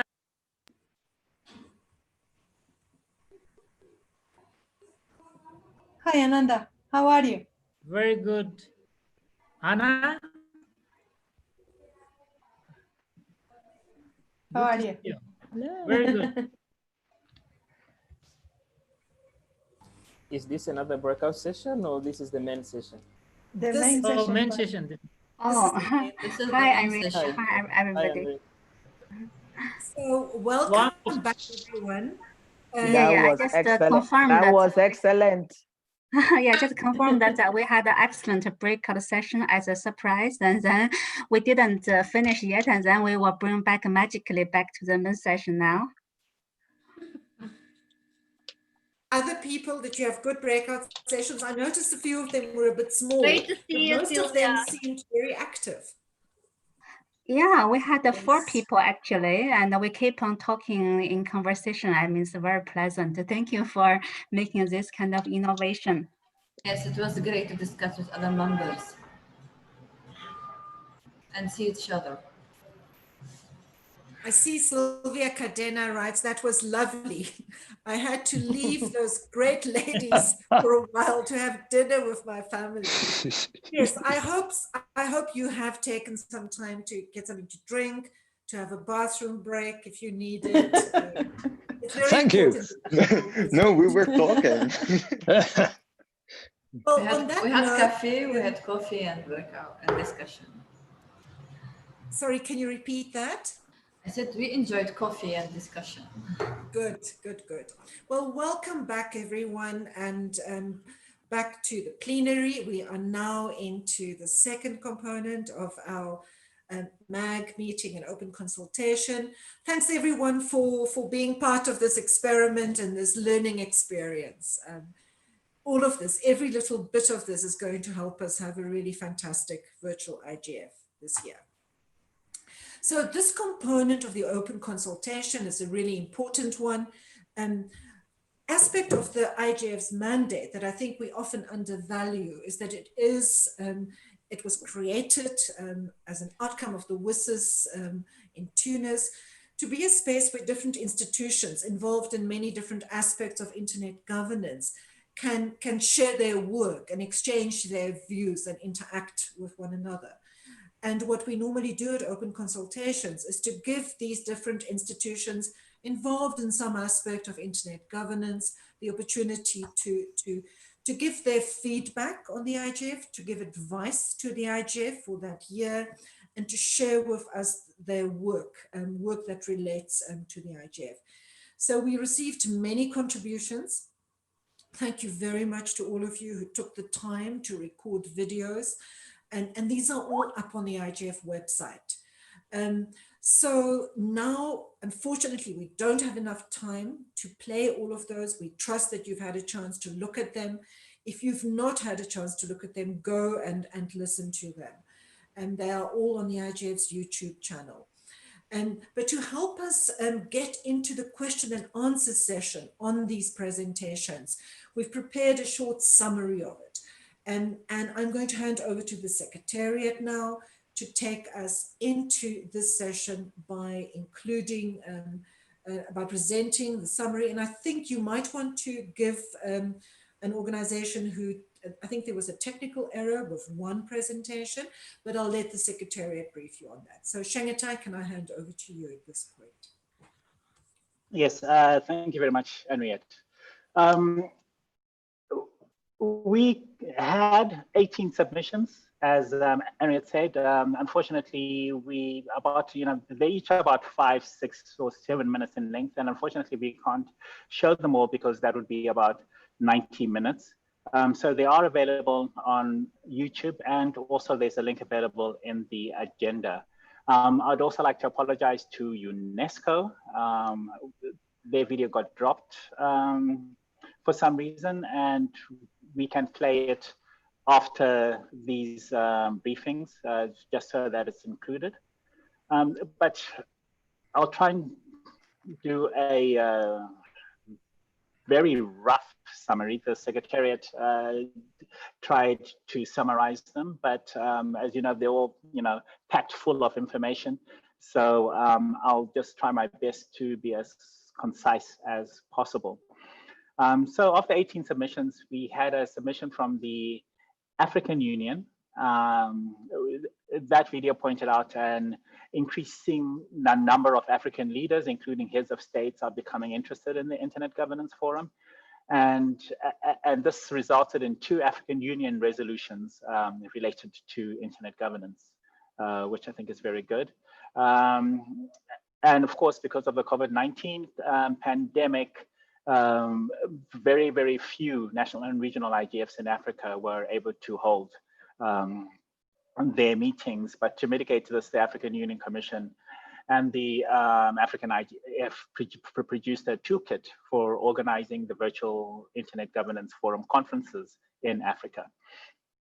The policy and regulatory initiatives of the Digital Africa, it's a PRIDA project that's in cooperation with the European Union. It was also very vital in supporting and building the internet governance capacity for people in Africa. In collaboration with the Diplo Foundation, the African Union Commission has also developed manuals documenting how to create national IGF, as well as conducting training activities. And the African Union's digital transformation strategy for Africa, which is for the period of 2020 to 2030, is also vital in advancing internet governance related goals. The next submission was from the Association for Progressive Communications, APC, and it detailed how APC has responded to the COVID-19 pandemic and the resultant increase in the importance of the internet in a series of activities collectively called Closer Than Ever. So the APC had a series of activities called Closer Than Ever. The APC in particular has been raising the issue of human rights related implications, such as, sorry, my screen got taken up by Zoom again. I still have a reward out for people who can let me know how to stop that.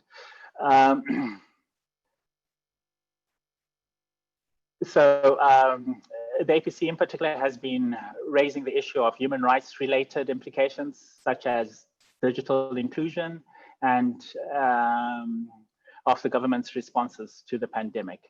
The APC is also active in the Best Practice Forum on Gender and Access, as well as the Dynamic Coalition on Community Connectivity.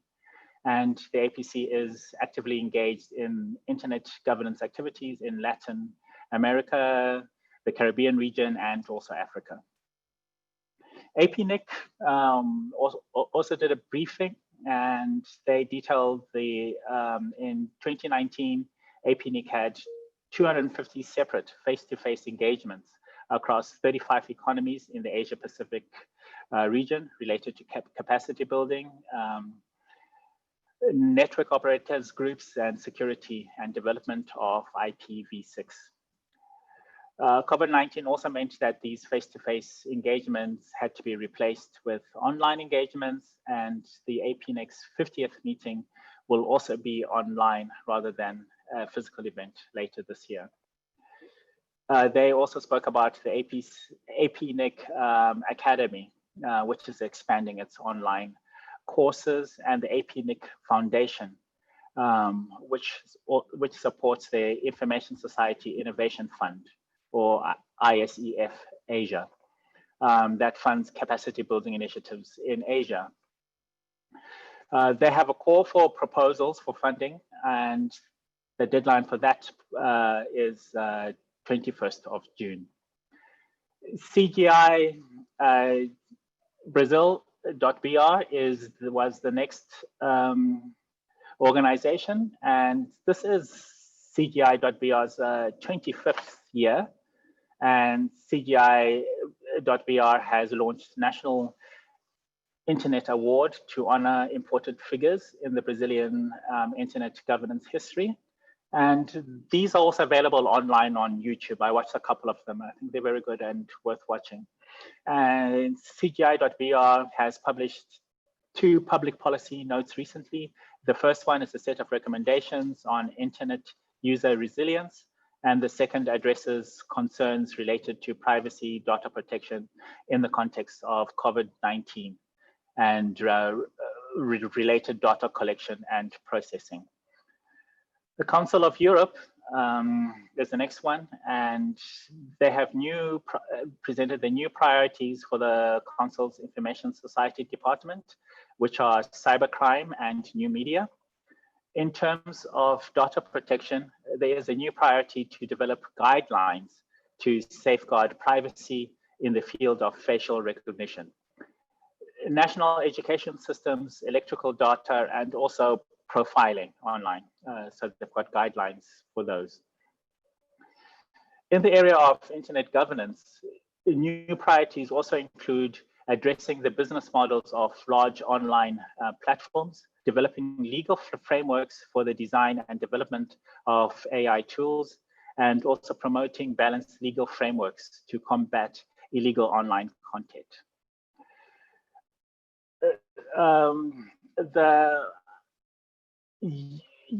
The Undersecretary General's Digital Cooperation initiative, led by Fabricio Hochschild, also organized a series of webinars, in particular with the ITU on digital corporations in digital cooperation in time of COVID-19 and beyond. The UN Secretary General has also presented his roadmap, and I think most of you were in attendance on Friday when this was done, and Thursday, and which also described a range of actions for all stakeholders to engage in the achievement of digital cooperation. The United Nations, including the IGF, can truly serve as a platform for informed discussion and evidence-based decisions and practices. So that video is also online, and I encourage you all to view that one too. Diplo Foundation. Diplo has responded to the COVID-19 pandemic in a number of ways, including setting up the conference Tech Lab to meet the growing demand for help in transitioning to online work because of the COVID-19 pandemic, and delivering online courses for diplomacy and global governance, and mapping how different countries have rolled out digital contact tracing apps. In the lead up to the UN World Data Forum in Bern, the permanent mission of Switzerland to the UN in Geneva and other Geneva-based organizations have launched a series of dialogues on data governance. Diplo is also in partnership with the Swiss government on the Geneva Dialogue on responsible behavior in cyberspace to discuss with the global industry on how to secure their digital products and services. The next organization was .Asia, and .Asia has launched its project Lockdown.Asia, which mobilizes youth from .Asia's Net Emissions Ambassadors Program and other Asia Pacific Regional Fellowship alumni to collect data on how countries implemented COVID-19 lockdowns, not only in terms of their effectiveness in combating the spreading of the virus, but also on whether lockdowns also had other effects, such as human rights infringements. EBU presented their response to the COVID-19. The EBU has intensified efforts on joint initiatives such as Journalism Trust Initiatives and the Trusted News Initiative. The EBU is also trying to raise awareness of the sustainability of the media business models, particularly in the wake of COVID-19.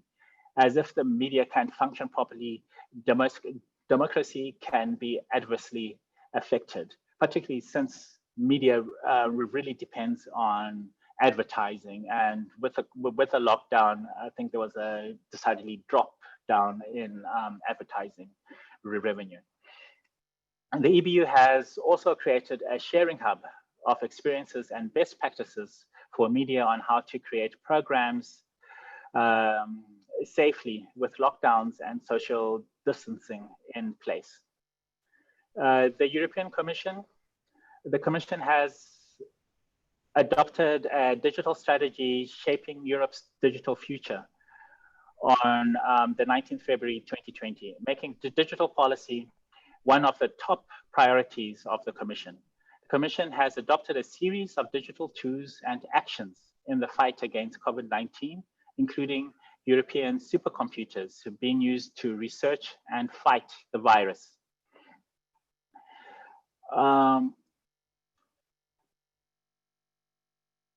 The Commission also suggested that the IGF should take up responsibility for discussions on open standards settings. ICANN, capacity development across the ICANN ecosystem has remained a key priority during the time of COVID-19 and which has moved to the virtual environment.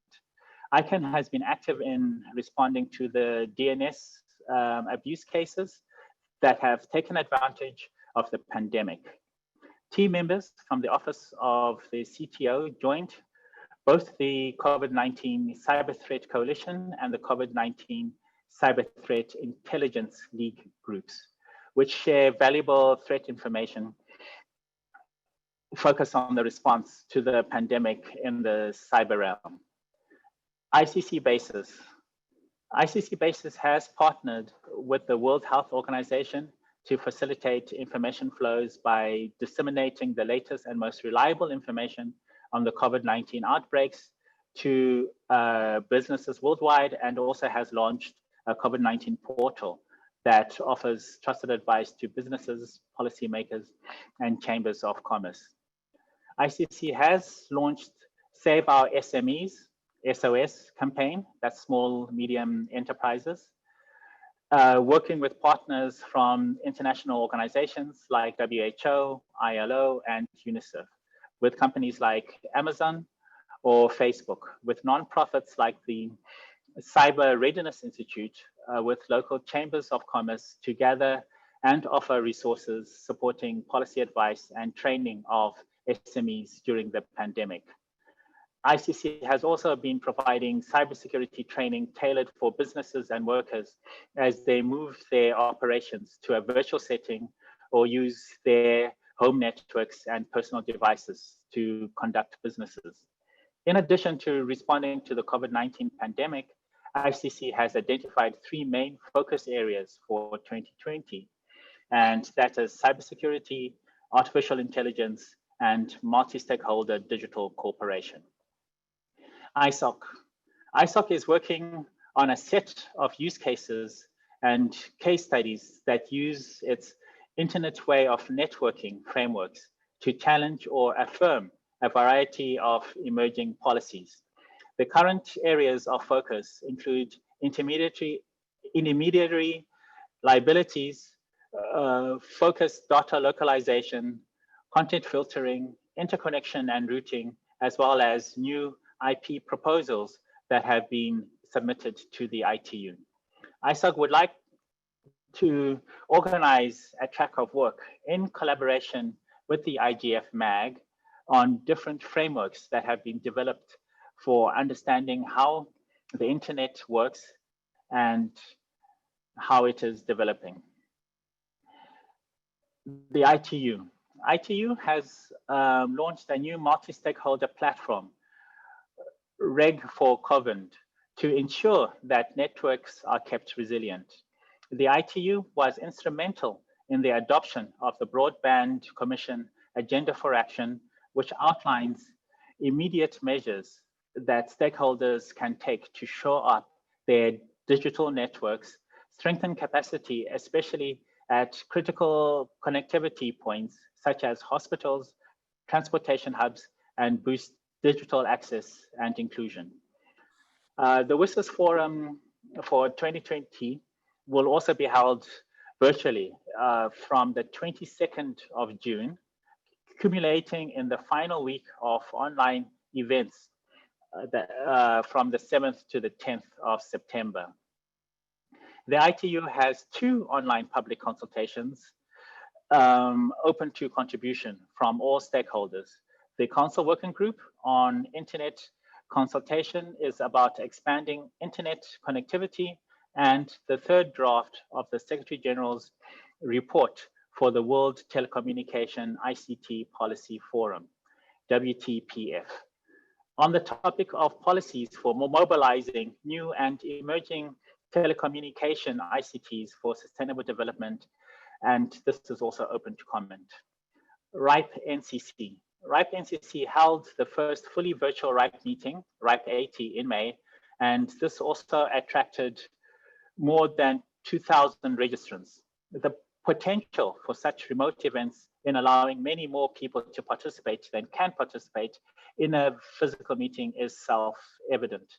After 15 years, the IGF is an institution well prepared to help RIPE NCC come to greater understanding in the ways which the internet is being used and the risk inheritance in that use. The United Nations Institute for Disarmament Research, that's UNIDIR. In 2019, UNIDA established a cyber policy portal which provides details of the cyber policies of 193 states of the United Nations, as well as key international and regional organizations.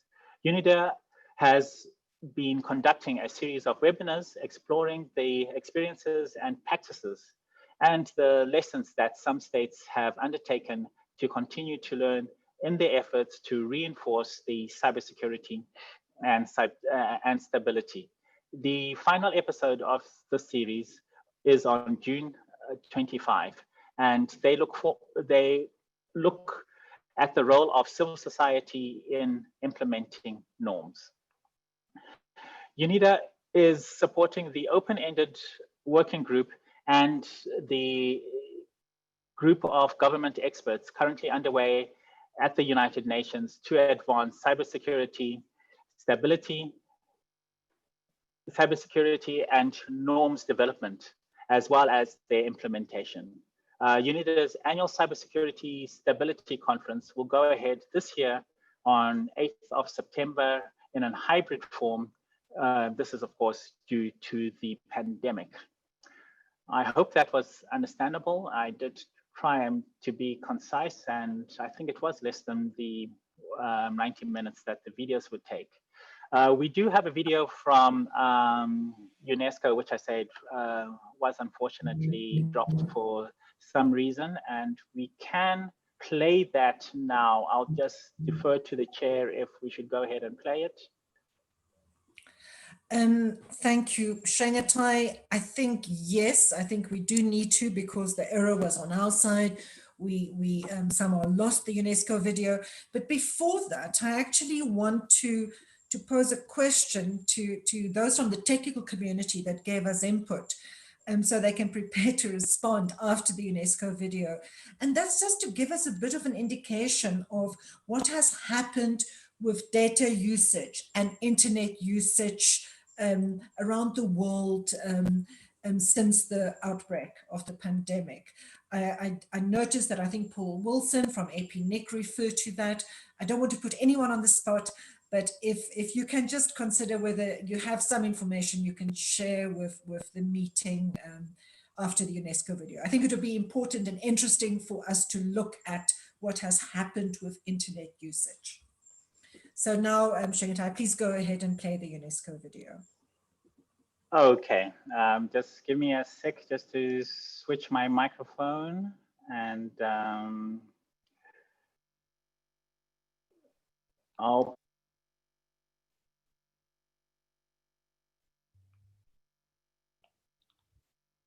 Dear colleagues, dear Internet governance community, it's a pleasure to address you at the second open consultations and MAG meeting held online to present to IGF stakeholders UNESCO's action in terms of Internet governance and to share some highlights of our response to COVID-19 in this field. The fact that I'm here today over the screen and that we can, thanks to digital technologies, continue to ensure multi-stakeholder engagement in the time of the pandemic is a testament to the importance of access to information, access to the internet, and digital literacy. And while pandemics are not new, this time we have the capacity to develop tech-based solutions to address age-old problems. Allow me first to highlight that UNESCO, as the co-founder of the Broadband Commission for Sustainable Development, is working closely with heads of United Nations agencies and the main actors in internet and mobile development to ensure a rights-based, open, accessible, and multi-stakeholder shaped internet. In response to COVID-19, the Broadband Commission for Sustainable Development has launched the Agenda for Action for Faster and Better Recovery, outlining immediate measures that stakeholders can adopt across 3 pillars: resilient connectivity, affordable access, and safe use for informed and educated societies. The agenda is a framework for the commissioners and their organizations to share and support each other initiatives, make new commitments, and foster collaboration and partnerships to combat COVID-19 through innovation and digital transformation. In the face of the pandemic, and even though the law allows for emergency powers in response to significant threats, we are convinced that human rights, including those related to data privacy, should not be compromised. The pandemic has also been compounded by an infodemic, which directly impacts lives and livelihoods around the world. Falsehoods and misinformation have proven deadly and sowed confusions about life-saving personal and policy choices. To share knowledge, UNESCO has published 2 policy briefs offering critical insights into the infodemic that is impeding access to trustworthy sources and reliable information.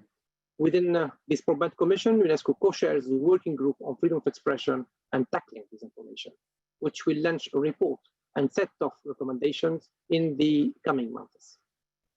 UNESCO also co-chairs the Working Group on School Connectivity, together with UNICEF and the ITU. This group is conducting research to support school connectivity investments around the world, with UNESCO focused on curriculum content, teacher training, and adaptation to local employment. In this regard, UNESCO is fostering open education resources to support learners and educational professionals in online learning during the pandemic. COVID-19 has caused widespread school closures in 185 countries, forcing 89.4% of learners to stay home. And in the context, open education resources represent an important means to supplement formal online classes and can even temporarily serve as the main form of education for those who are unable to access online learning. Many educational institutions and companies have opened up their resources so that students in quarantine can continue to learn. And UNESCO has identified a number of MOOCs and open education resources which can provide online courses and self-directed learning content through both mobile and desktop platforms. As an additional response to COVID-19, UNESCO has mobilized young innovators in the response to COVID-19. In April, UNESCO, IBM, and SAP joined forces in the organization of the global hackathon called The Curve. The initiative called for young developers, innovators, data scientists, and designers to use their digital skills, creativity, and entrepreneurial spirit, and to team up to inspire digital solutions to current and future pandemic-related challenges.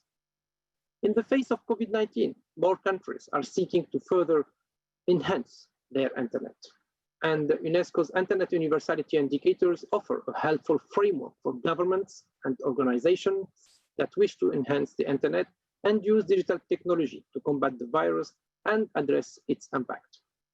We have been working with stakeholders from an increasing number of countries across the world to implement national assessments of internet development using the Internet Universality Indicators. These assessments have attracted a high level of attention and support from countries' ministers, policymakers, and as well as multi-stakeholder actors. And their impact on policy improvements has been evident.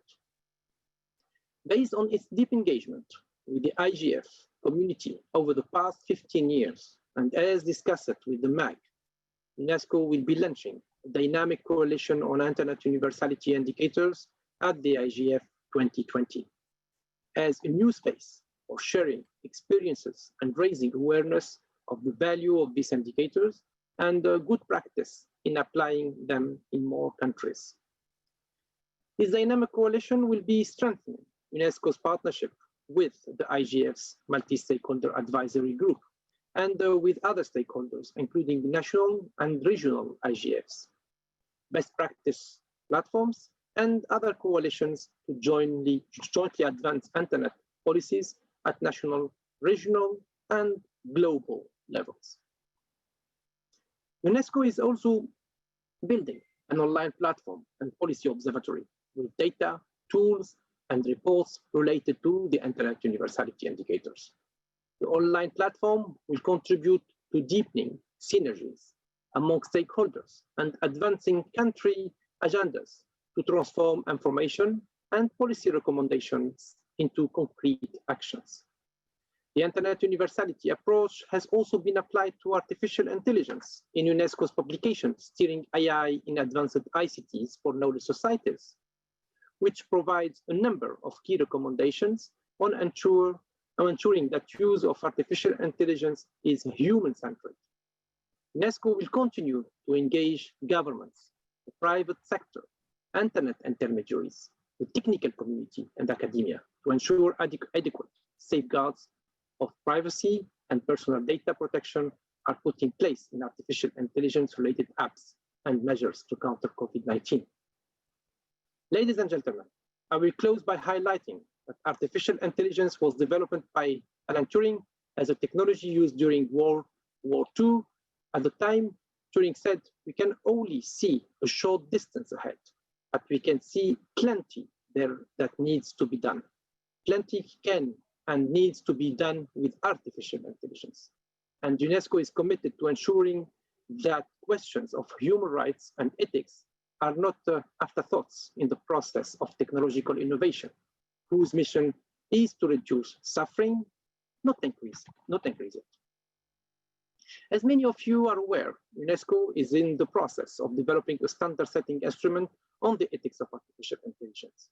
We are currently inviting multi-stakeholder input into the draft text of the recommendation, that we can have a truly inclusive approach to developing this global instrument.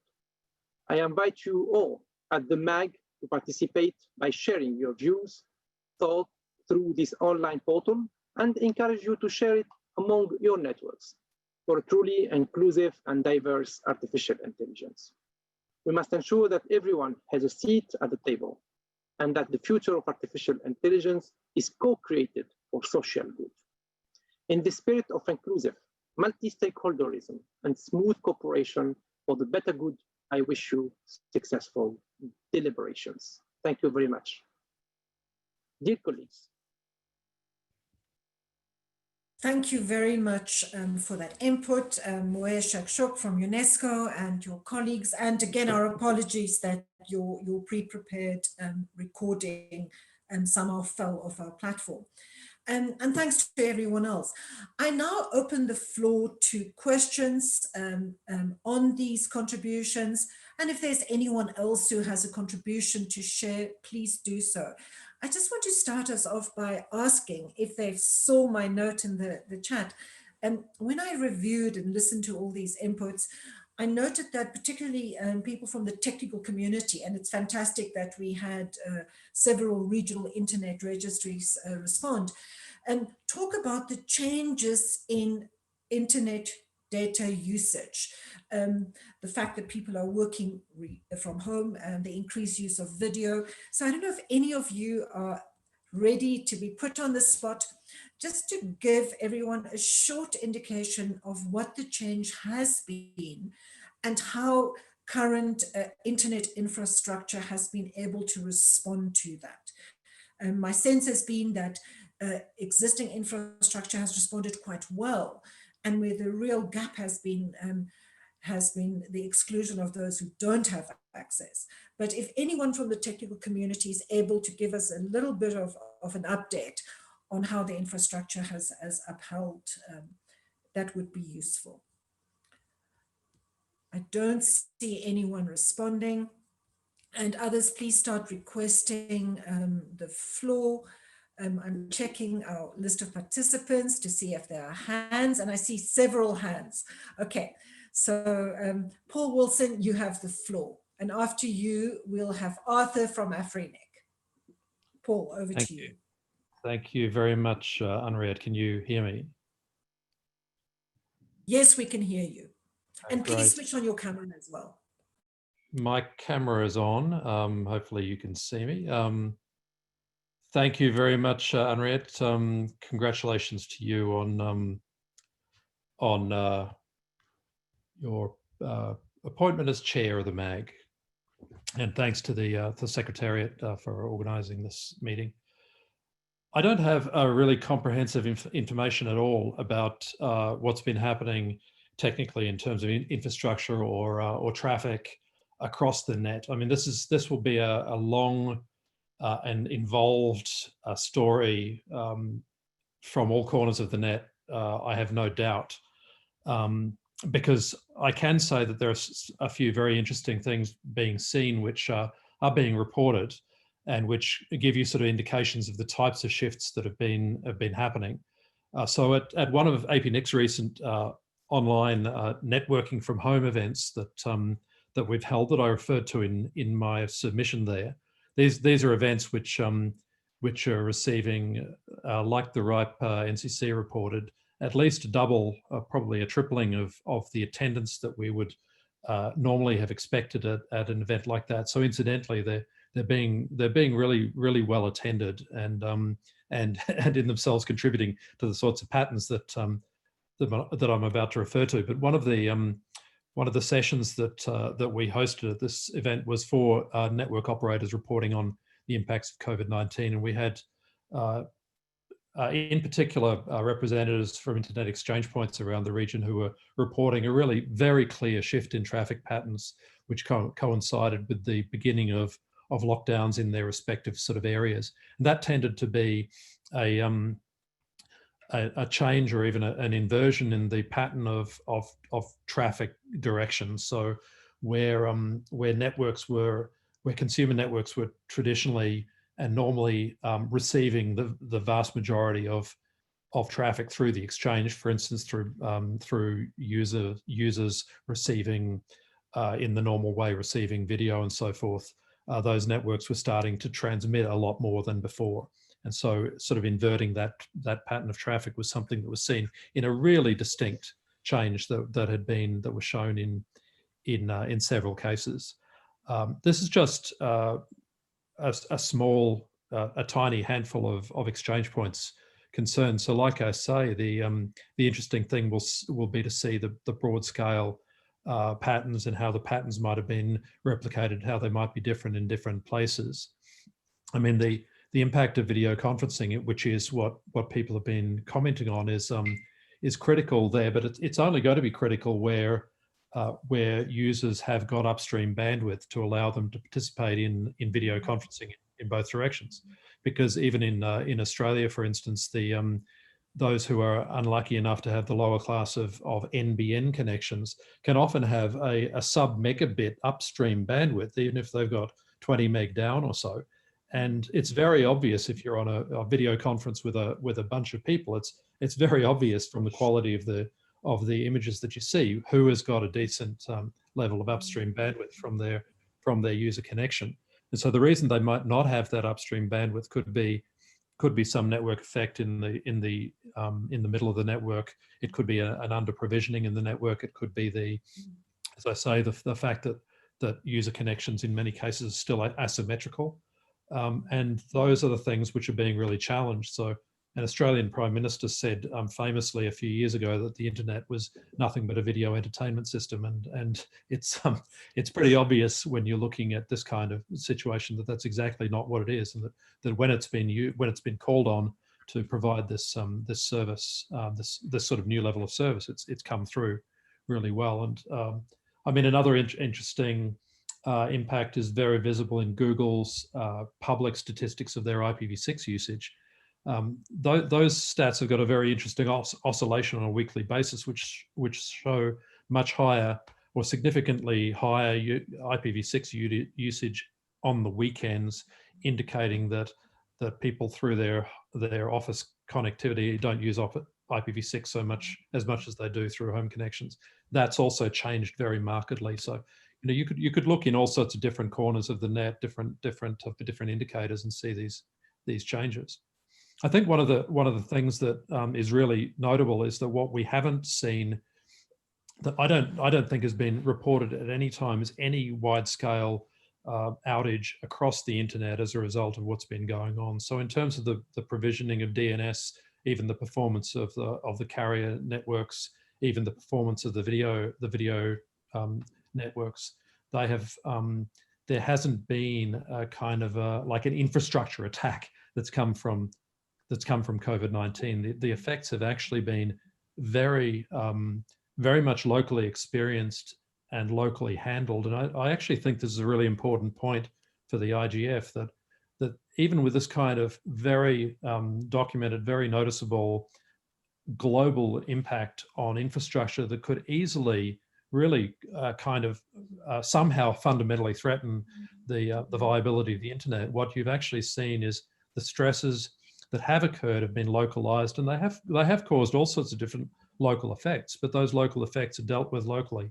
So that the ISP that happens to be dealing with overloaded infrastructure, or that happens to be dealing with traffic patterns that are unexpected, is that they're able to deal with those locally, and that's really how the internet operates, right? That's the distributed model, and I do think it would be very interesting to see wider research and some analysis of what's been going on in the context of the kind of internet architectural model, which has actually proven itself to be fantastically robust at this time. So yeah, I think it's and I think it also has it's also demonstrated how we take the technical governance of the internet for granted, because it works, and it works more or less invisibly to most people, but it's important to recognize it. And just a quick that was Paul Wilson from the Asia Pacific Network Information Center, and Arthur from the African Network Information Center. Can you briefly share an update from Africa?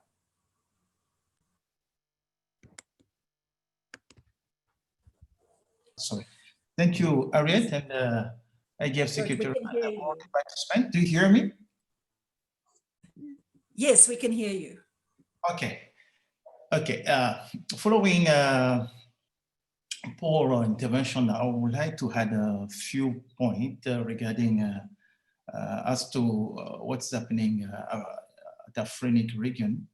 So due to the COVID-19, we notice, I can say, a slowdown concerning the request for additional resources that are very important for service deployment at the high speeds level. Okay, and that can explain, okay, what is happening on the market, the high speeds market in Africa. Before the COVID-19, we received a lot of requests because most of our members were ready to deploy significant services. But when the pandemic happened, that really impacted the businesses.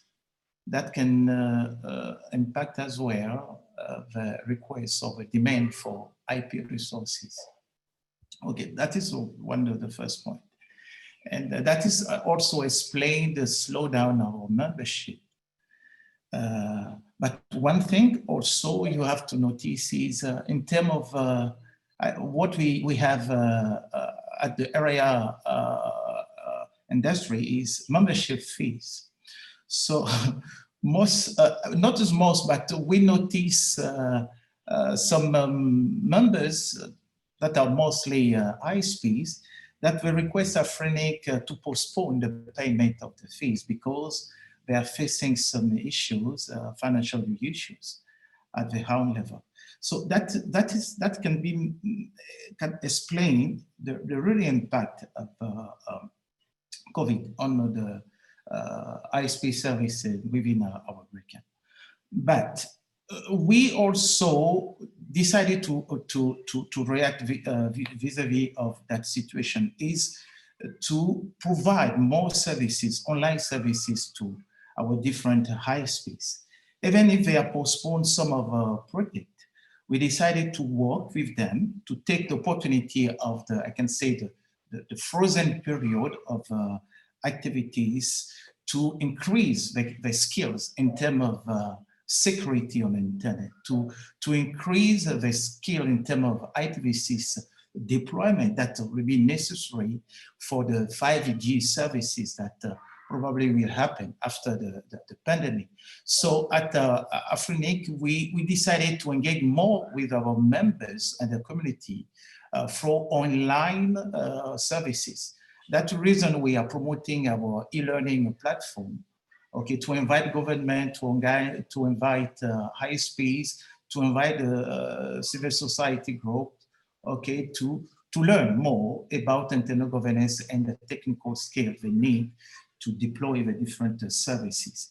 But overall, we notice that why, that is sometime weird, why while most of the African government and the country were relying on internet, okay, to mitigate the COVID-19, we didn't notice a significant increase of internet bandwidth. That is something that we found a bit weird, because we make a presentation during the last month, webinars. So there is a lot of demand, but in terms of increase of bandwidth, we didn't notice something very significant. Probably it's because the internet is not very good in a certain place. But this is roughly what we decided to do. And last point is, for the coming month, Afrinic has initiated some meeting.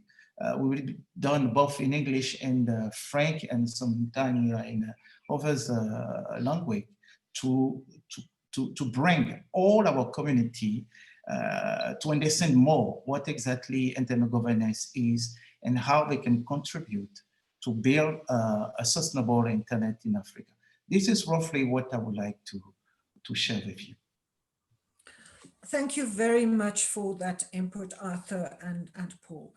And I think your comment, Arthur, demonstrates that I think an opportunity for us in the internet governance community is that the relevance and the essentialness of the internet is being grasped by more actors than used to be engaged with it, including governments. And I think it's really important that we use this opportunity to get them involved in the internet governance conversation.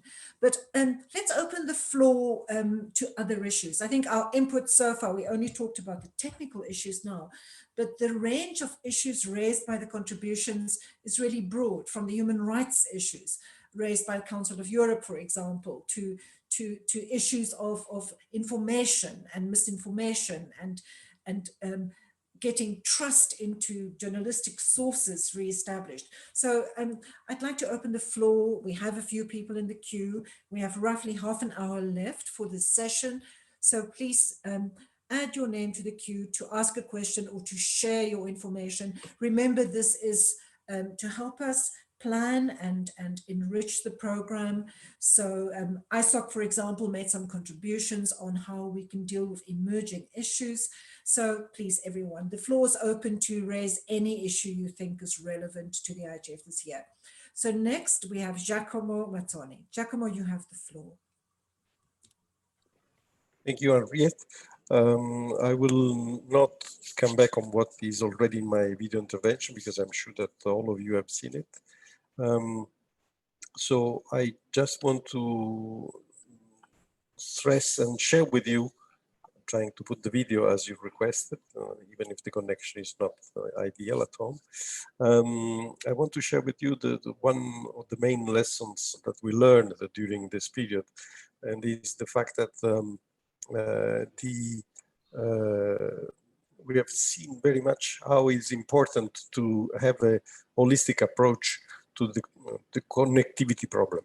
Because we have seen that, for instance, that many of our members' countries, television started immediately after that the school have been closed to provide services, online services for the school, but also and for children that were confined at home. But we have also an enormous request directly from the school to continue to have this not only online, but also on normal terrestrial distribution of television and radio signal, because the digital divide in reality is, even in Europe, a big problem. And a large part of the population, significant part of the population, and those that are more in need in the schools, were exactly the people that cannot join properly online lessons because they are not well equipped with the computer, or they have not a good online connection. So we have seen that when our members started the online offer, they were able to reach as a part of the population, significant in certain countries, not significant in other countries. But the next layer, when the same offer was also transferred into programming schedule on the air, on terrestrial distribution, on cable, on satellite, etc., through all the means, and on radio, of course, then they were able to reach the 100% of the population. So I think that this is the most important lessons learned. Instead of thinking only how I can increase access to the internet, we have to think in an holistic approach how I can reach 100% of the population, especially those that are more in need, using all available tools. And I think that this is very interesting lessons that also for you is important to listen. Then I have a question for UNESCO, because I listened with great interest what Wojciech, former MAG member, by the way, I remember, said about universal indicators. I would like to know more what's next, because I know that some of these universality indicators has been applied to certain countries. Would be useful to know if this now will be extended to all the countries. How will be the approach? We will have a map of the world based on universality indicators. Thank you very much. Thank you very much for that, Giacomo. Let's take two more speakers, and then UNESCO, you can respond to this question. Next we have Suzanne Taylor from RIPE NCC, and Edmund, you can come after Suzanne. Hi, thank you so much. I know that Paul and Arthur have already spoken, so is it still helpful to hear another perspective from another RIR? Yes, please, Suzanne, go ahead. Okay, great. So, I mean, I will generally echo a lot of what they've already said. So just briefly, we haven't seen a huge impact. It seems that the internet, by its very nature, was very well positioned to handle the increased load that we've seen during the COVID impact. A lot of major European IXPs did show significant increases in traffic. EuroAX had a report about this showing sort of 30 to 50% increase in March, but again, not seeing a major impact in terms of services. So all indications so far have generally been that the core seems very well positioned to handle this. BEREC has been putting out reports looking at the impact and has generally found that although traffic on fixed and mobile networks has increased significantly, there haven't been any major congestion issues so far. The view from the RIPE NCC's own measurement platforms, RIPE Atlas and our routing information service also shows a lot of stability. We have seen some drops in download speed, and I think that this is one thing that regulators are going to possibly be looking at in the future in terms of needing to redefine the traditional definition of what adequate broadband is, which currently stands at 2 megabits per second.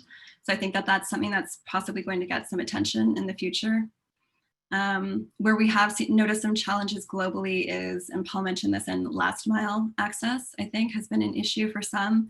Europe generally has fared better than some other parts of the globe, but even within Europe, we see a fairly big urban-rural divide that I think has impacted a lot of users during this time. And of course, there's the human factor.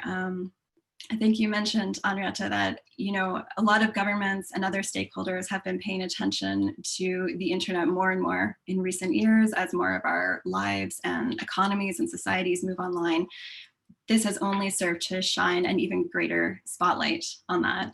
And I think what we're starting to see come out from the EU, at least in terms of regulation, because the RIPE NCC follows fairly closely what's being discussed in those spheres, is sort of a continuation of a trend that we've noticed in the past few years already of sort of shifting away from more ideas of innovation online and economic growth to one of really national digital sovereignty and protecting core infrastructure, keeping things more local, more national. And so I think this is where we see the conversation shifting. I think this has been probably the biggest regulatory impact that the crisis has had. And I think some of those issues are going to be, along with issues of equality and accessibility, I think we're going to see a real focus on that. And I think those would be some of the interesting topics that could be discussed at the IGF. Thanks, Suzanne. Very, very useful input. Edmund, you have the floor. And then after that, we'll give UNESCO the opportunity to respond, and then we'll continue with our speakers queue. And thanks to people who are adding their names to the queue. So Edmund, you have the floor. And by the way, everyone, just for the record, a reminder that you need to introduce yourself. Certainly. Thank you, Henriette. This is Edmund Chung from .Asia. I put my hand up really to respond a little bit to your conclusion, which I think is quite spot on and important, but I want to tangent off a little bit as well, that the technical governance of the internet really held up quite well. This is part of the proof of that. In a meeting last week here in Hong Kong, with a lot of the social welfare and social services and rehab services, they're sharing information, sharing discussion about how they responded to COVID-19 and how they use the internet and technologies to respond. What is very interesting there is how the capacities of these NGOs that are providing social services were challenged and had to grow quickly over time. And why I wanted to bring this up here is that what I found as an output from that meeting is twofold, which is very interesting for this community. One, by introducing to them the internet governance part, which they have no idea whatsoever prior to this, nor felt that they really needed to care anything about it. They now started to really realize. So I see this as an opportunity because of the widespread use of the internet now in those areas where traditionally they are less connected to, like social welfare, dealing with SEN students, dealing with elderly, dealing with rehab, which are traditionally face-to-face and high touch areas. Now they realize that just the internet, it cannot be taken for granted, and there's, I think, an opportunity for us to engage their participation from those sectors as well as business, who are increasingly using the internet as a core infrastructure. Another part that is interesting that I think this community could take note is, there was a lot of discussion of how they would then start to use the internet even after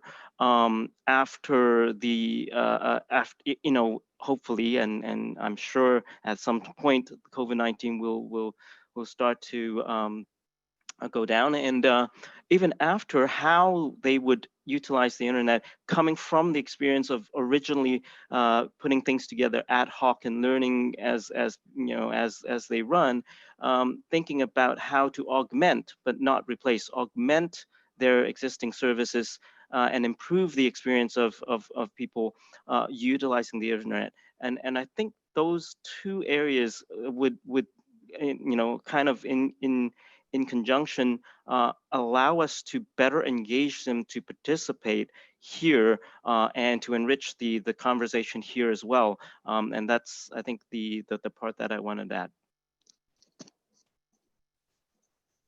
Thank you very much, Edmund, for that input.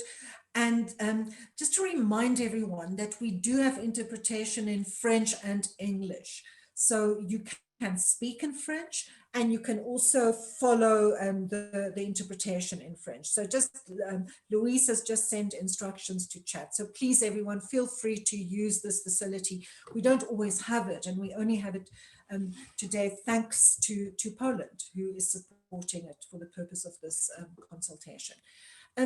So now, before we go to the rest of our queue, UNESCO, can you please respond to the question from Giacomo? Yeah, thank you, Henriette. This is Xian Hong from UNESCO. Thank you, Henriette, for your excellent moderation for the first place. And also, I'd like to thank Giacomo for also your interest in UNESCO's project. And also, I'd like to thank you and other stakeholders like Edmund and Nigel. You are all our long-term partners in support of this important UNESCO project of Internet Universality Indicators. Yeah, I mean, if you have participated our Day Zero event last year at IGF in Berlin, you have seen that there is a 5 hours intensive discussion presenting, showcasing 16 countries' initiative of assessing the universality indicators. I mean, just after 1 year of the UNESCO IPDC intergovernmental body endorsing this instrument for voluntary assessment by all countries. So see a high unprecedented interest from our member states voluntarily to conduct this assessment. So for the future, we are actually looking into 3 directions. Some have already been mentioned by our ADG and Mr. Shakshuk in his video, but I'd like to elaborate a little bit more. First, that we are really receiving more interest from our member states and also from other stakeholders to do the assessment, but also we are continuing our work not only to do the assessment, but also to implement those recommendations from the assessment, because the assessment aim to identify the policy gaps and to find a way to formulate the policy reforms in the country, including coping with the COVID and other new threats. So the implementation of the recommendation will be one of the area we are continue to work in the future in those countries who already conducted assessments. And second is that as we have been receiving increasing interest from the different stakeholders, not only governments, but also from civil society and other actors who are interested to the assessment in their country, we are able to coordinate, to support the entire process. That's why Mr. Shakshuk just announced that we are going to launch IGF dynamic collation. It will be a new dynamic collation under umbrella of IGF to engage further with those partners and also those stakeholders. Plus, we have been working with the NRIs, which are excellent platform for us to engage national stakeholders, experts, and also we are working with best practice platforms on different semantic areas, including one hosted by Giacomo on the local content. I mean, we are really working in all directions to make sure that the interested countries will be assessed, and also the useful recommendation will be recommended through different committees and based on the IGF. And the third direction that I think Mr. Shakshuk also mentioned that we are going to use some innovation to support the entire process. We are planning to launch an online platform of UNESCO indicators. It will be a very holistic data-based platform, which will provide all the existing data we have collected from those indicators. UMIC's indicator of universality has 303 indicators to measure human rights, to measure the access, inclusiveness, to measure openness, to measure multi-stakeholder governance models at national levels, and also gender issues, Africa development and artificial intelligence, etc. So we are actually building up this kind of data platform. So for all the stakeholders, you will have a very smart platform to check on data on each indicator, how the evidence are being collected from different country regions. And also we are also trying to consolidating other indicators of UNESCO, not only internet, but also media indicator. For example, we had many countries in media development indicators assessment, which are also being holistically combined into this new platform. Plus we have our gender indicator, etc. So that's why I think this innovation, again, I mean, it will contribute to the all stakeholders to follow, to make good use of the indicator assessment.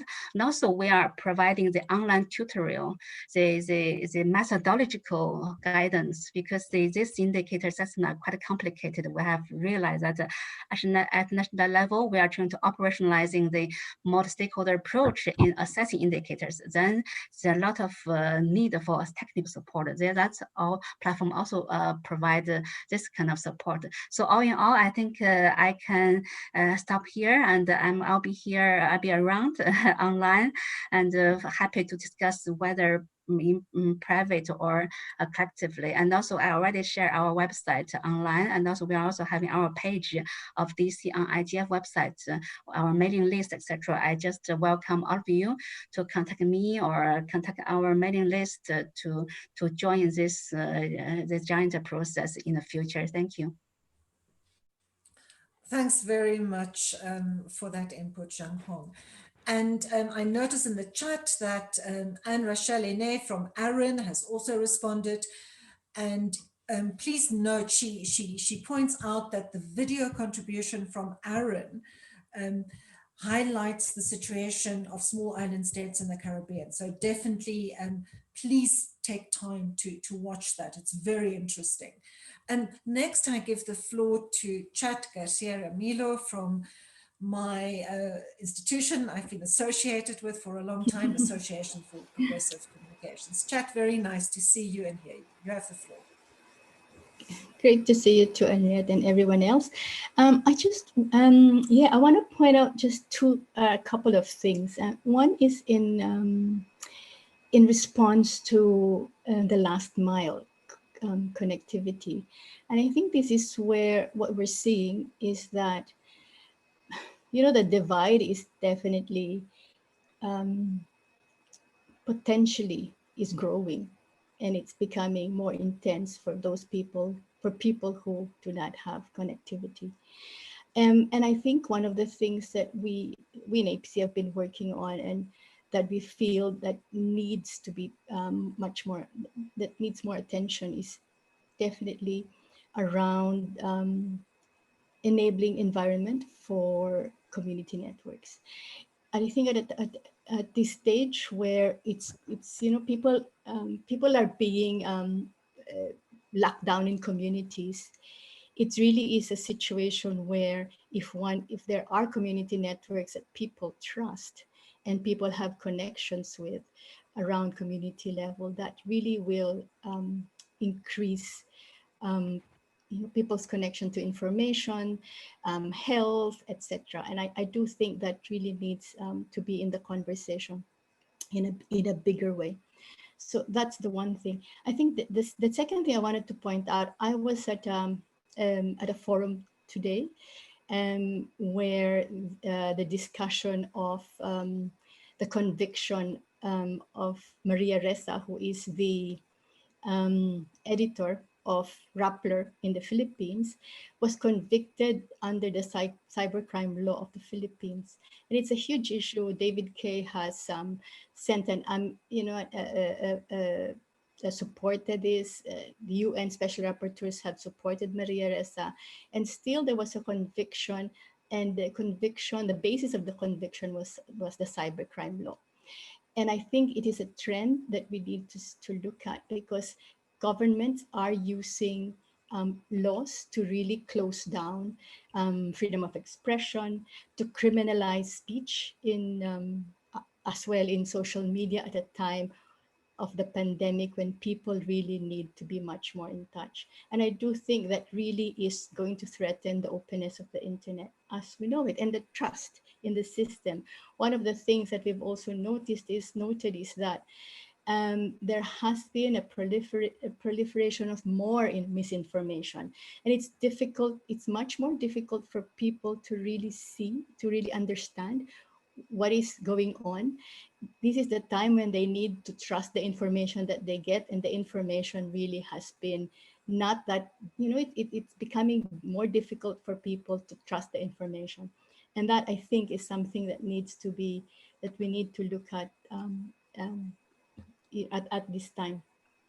The one issue that has come up as well, and I know that the World Health Organization has looked into this, is around tracing apps. A lot of states have adopted this tracing apps in relation to COVID. There is a World Health Organization ethics guidelines around it, but there are also, I think, what we're seeing from our members on the ground is that people are confused about either to use the apps or not to use the apps. And I was also at a forum where there was a comparison in three countries: South Korea, Australia is the other one, and in the UK, and all of this in relation to what kinds of laws and what kinds of platforms are states rolling out. And one of the issues that came up is that South Korea is being seen as a model, but at the same time it has the most, if you like, the draconian law around surveillance and collection of data without permission. So I'd like to put that on the table as some of the issues I think that really that need to be looked at in relation to rights and digital rights at this time. Thank you. Thanks very much, Chat. And it just, it illustrates the range of issues we have to deal with. And next, I want to give the floor to Abdul Muqser Rahimi, who I think is calling in from Afghanistan. Abdul, you have the floor. Hello, everyone. My name is Abdul Muqser, and I'm here from Afghanistan. Due that COVID-19 lockdown, so we had some problem with our jobs and stuff, working places and this stuff. So in short, I lost my job, but I really don't care about it. And I started teaching online. But the huge problem in Afghanistan, it's not only about me, that most of the people are facing these issues. One of those are internet. Most of the people has not connection, has no access to good connection in Afghanistan, and also they have no good access to the tools they can use. But in these parts, Afghanistan, internet governance and IGF is working very well. They are trying, and there are so many communities working. But there is another issue like the payment solutions. In the world, we have so many solutions, like we have a online payment system like PayPal and so many others that we can have examples. My request from the IGF and UNIGF is that if they can keep it secret for the countries like Afghanistan and the countries like us, they can help us more and more. What I'm talking is too short. It's not a long story. The only thing I just want to know is how much internet governance, I mean, UN IGF is working for us, and what are new plans for the countries like Afghanistan and other Asian countries that they have problem with their tools and solutions that are in the world, but we cannot reach them, we cannot use them. So please, can you give me any idea, or you can keep it in your note that you can work on it, and that's it. Thanks very much for that input, Abdul. And we'll definitely take note of it in the planning for the IGF, and maybe others can respond to it. So the last person we have in our queue, unless Anne Rachel, unless you wanted to, I know your hand was up. If you do want to speak, then just please tell us. But now I give the floor again to Nigel Hickson. Thank you very much indeed, Henriette. And I'll be very brief. I just wanted to sort of come in and support what some other people have already said to a large extent. One of the factors that I've sort of come across in looking at online conferences, online discussions, is that there's a greater sense of immediacy. If you see what I mean. I mean, in the physical world, you look at an agenda for a conference, like an ICANN meeting, you know, 3 or 4 weeks in advance or a month in advance, you go along, you discuss those subjects. Obviously, in the coffee breaks or whatever, you discuss other issues as well. In the online environment, there is a sense that you have to be a bit more agile. And other people have said this, and this is no surprise or whatever. It's not not me. And so to an extent, I think, you know, when the MAG are discussing, and there's obviously excellent people on the MAG discussing all this in the next few days, discussing the program, I think if you can build in opportunities for some immediacy in terms of these emerging issues, which we've just learned from APC about, you know, prosecutions. We know there's violation in terms of surveillance and things like that, and some of those should perhaps come up. And I think Constance from ISOC, you know, mentioned earlier this concept of having emerging issues, you know, having a sort of theme where people can say, do you know what's happening in this country, or do you know what's happening on this technology? You know, we should be looking at this because it's really relevant to us. And, you know, whether we do that on day 0 or in some other way, you know, this is obviously, you know, whatever. But I think there should be some sort of sense of being able to react to developments that are pertinent by November. Thank you, Anna. Thank you. Thanks very much, Nigel. It's a good observation. And I hope we can integrate it into our planning. And next, the floor is going to Anne Rachel Ine from Aaron. Anne Rachel. Hello, and good morning, everybody. Henriette, thanks to you, to the MAG, and you know, IGF for asking for input from us, and it's a pleasure to see you all here. One of the things that I was saying is that we have been working with, you know, the community in the islands that we cover, basically, as I was saying, to reconnect the connected, but also connect the unconnected. It's really, really come to the fore right now that it is something that is needed. And what we have seen is that for a lot of governments who, you know, don't be mistaken, have been thinking for the past few years about how to connect. In fact, the Caribbean has an initiative that is called the 21st Century Government, meaning that they really have been looking for the past few years about connecting their folks and moving quite a few services online.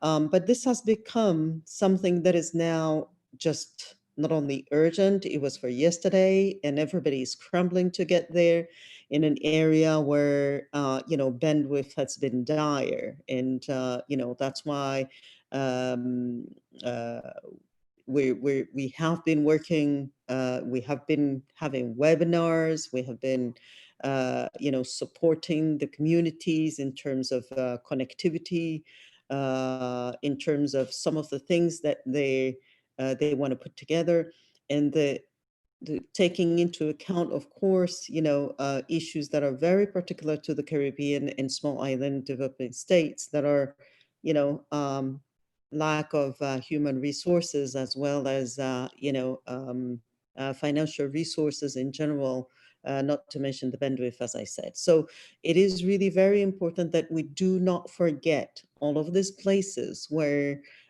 we have more than ever need for people to be connected, and connected properly, meaningfully, taking into account, their own also wishes into how they want to be connected. And as Susan said, really, a lot of the policy issues are now coming to the fore because they're all concerned about issues of, yes, data transfer, you said it, Henriette. They're concerned about security. They're concerned about, how to connect internationally to be there, but at the same time, keep their particular processes. So thank you very much for allowing us to be here. Thank you very much for your contribution. Anya, can you give us a highlight of what is being discussed in the chat? Yes, thank you, Henriette. Not a lot of questions in the chat, and as most speakers also took the floor, but I'm just going to highlight critical comments that could be of interest to you. So one is from Amir from Iran, from the academic community, asking how can the internet community raise some important internet policy issues like digital sanctions during the pandemic time, and then followed by a comment from Giacomo Mazzone about the next IGF focusing on the restrictions to freedom of expression and media, especially during this time. There are also comments, there are also statements on sharing some resources for the already referenced processes, such as, for example, Xiaodong from UNESCO sharing the link to UNESCO's Internet Universality Indicators for those that would like to know more, and her email address. And I believe that would be all that wasn't addressed during the speakers taking the floor time. Thank you, Henriette. And thanks, Anya. Everyone, we're doing good for time. Before I move towards closing this discussion, does any one of the institutions that submitted contributions, do you want to respond or react to any of the inputs that we've heard from the floor?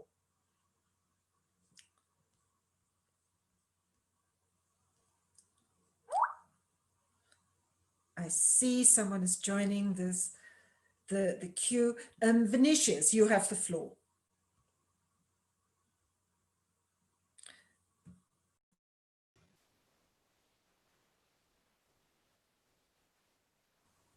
We can't hear you. I'm not sure that your mic is unmuted.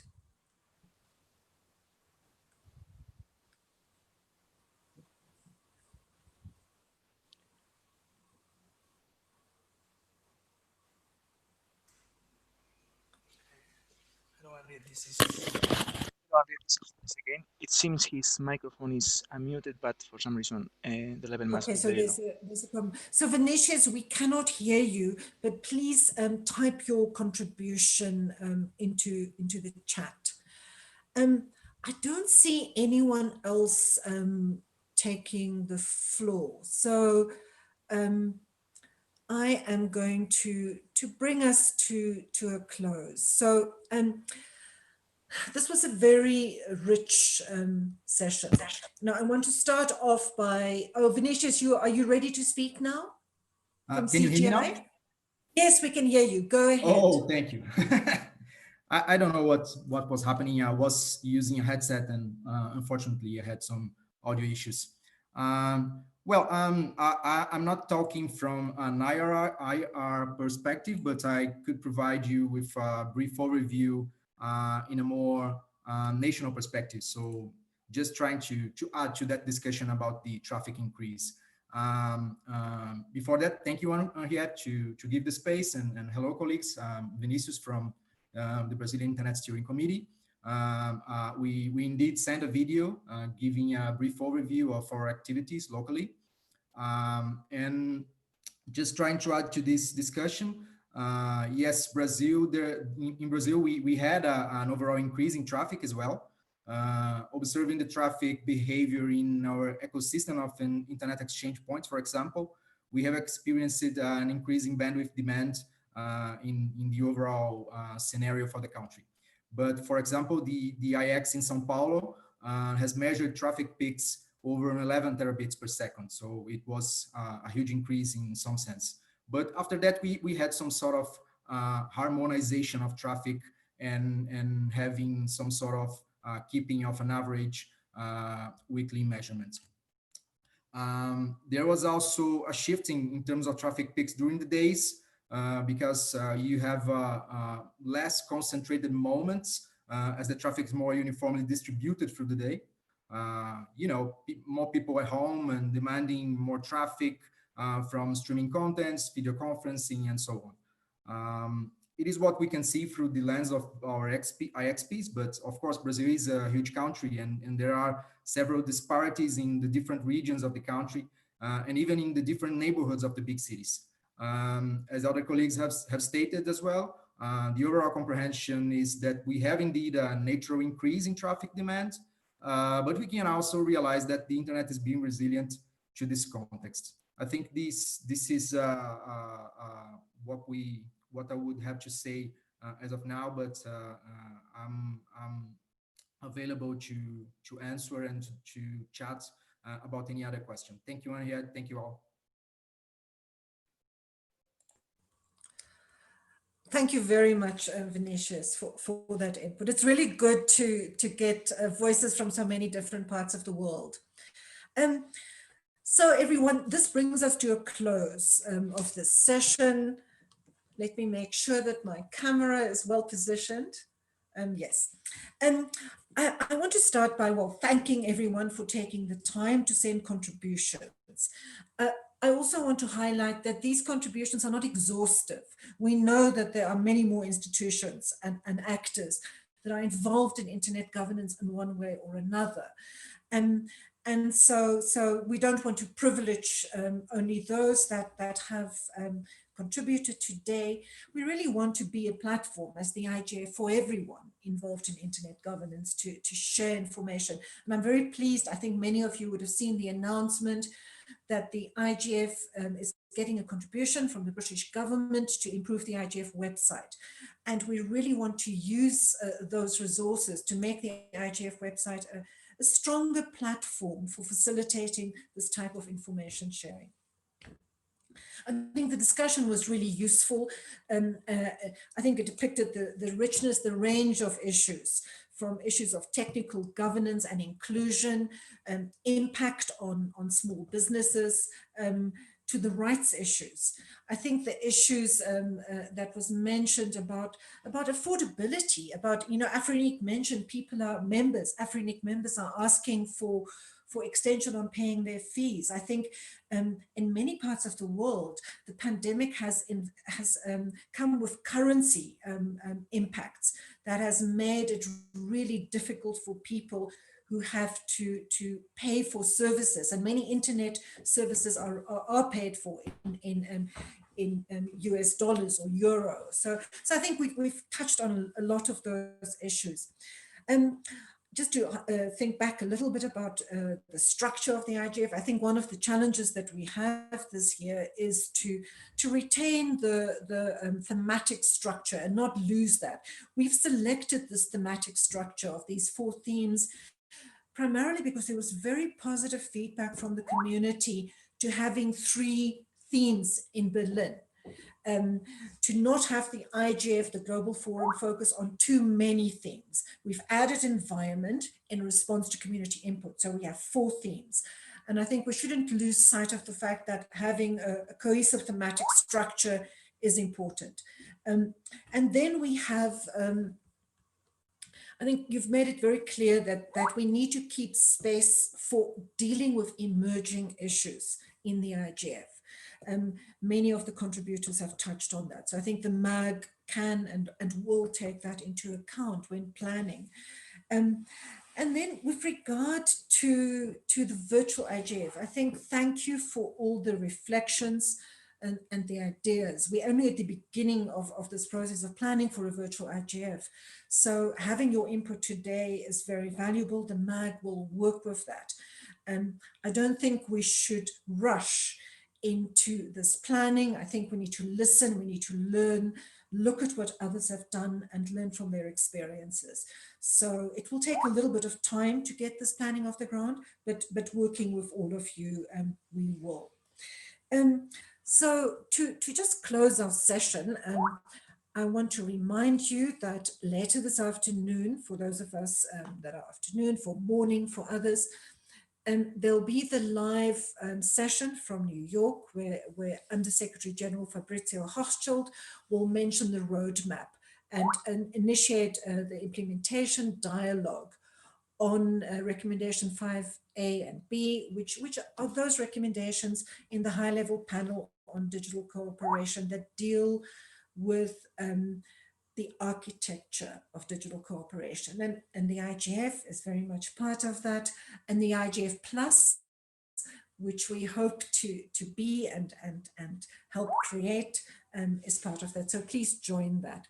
And then finally, just to remind you that tomorrow we also have open consultation.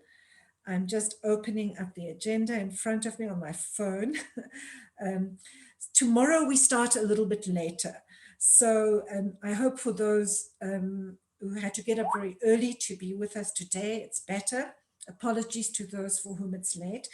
Tomorrow we start at 10:30 UTC. And we then continue, not with a very long session, but we'll continue until 15:30 UTC. The open consultation agenda tomorrow deals with best practice forums, other intersessional work, dynamic coalitions, and also the national and regional IGF initiatives. And we will have with us at 1400 UTC tomorrow, the Undersecretary General to talk to us about the roadmap on digital cooperation. So on that, thanks very much, everyone. I'm very happy to see the result of the poll. Sorry to see that there are people that had bad connection. I'm afraid that's part of our reality. And that is all from me. Secretariat, do you have anything to add? No, we don't have anything to add. Well, with that, thanks very much to the interpreters, to the captioners, to the Secretariat, the MAG members, and all the observers. It was really a good meeting. I was very nervous at the beginning, but I feel much more relaxed and happy now. So thanks very much, everyone. Have a good rest of day. Thank you very much, Henriette. Thank you, Henriette. Thank you all. Thank you, Henriette, and a big round of applause to all of you in the Secretariat. Thank you. Yes, Paul. Thank you. Thank you. Ciao, ciao. Thank you, everyone. Thank you very much. Bye-bye. Bye-bye. Thank you. Thank you, everyone. Stay safe. Thank you, I'll Henriette, see you tomorrow. for sharing such a successful Thanks, meeting. everyone. Thank you, everyone. Bye. Thank you, everyone. Be safe and healthy. So, bye.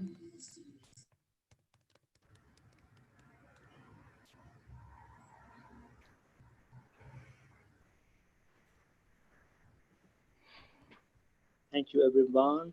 Stay safe and healthy.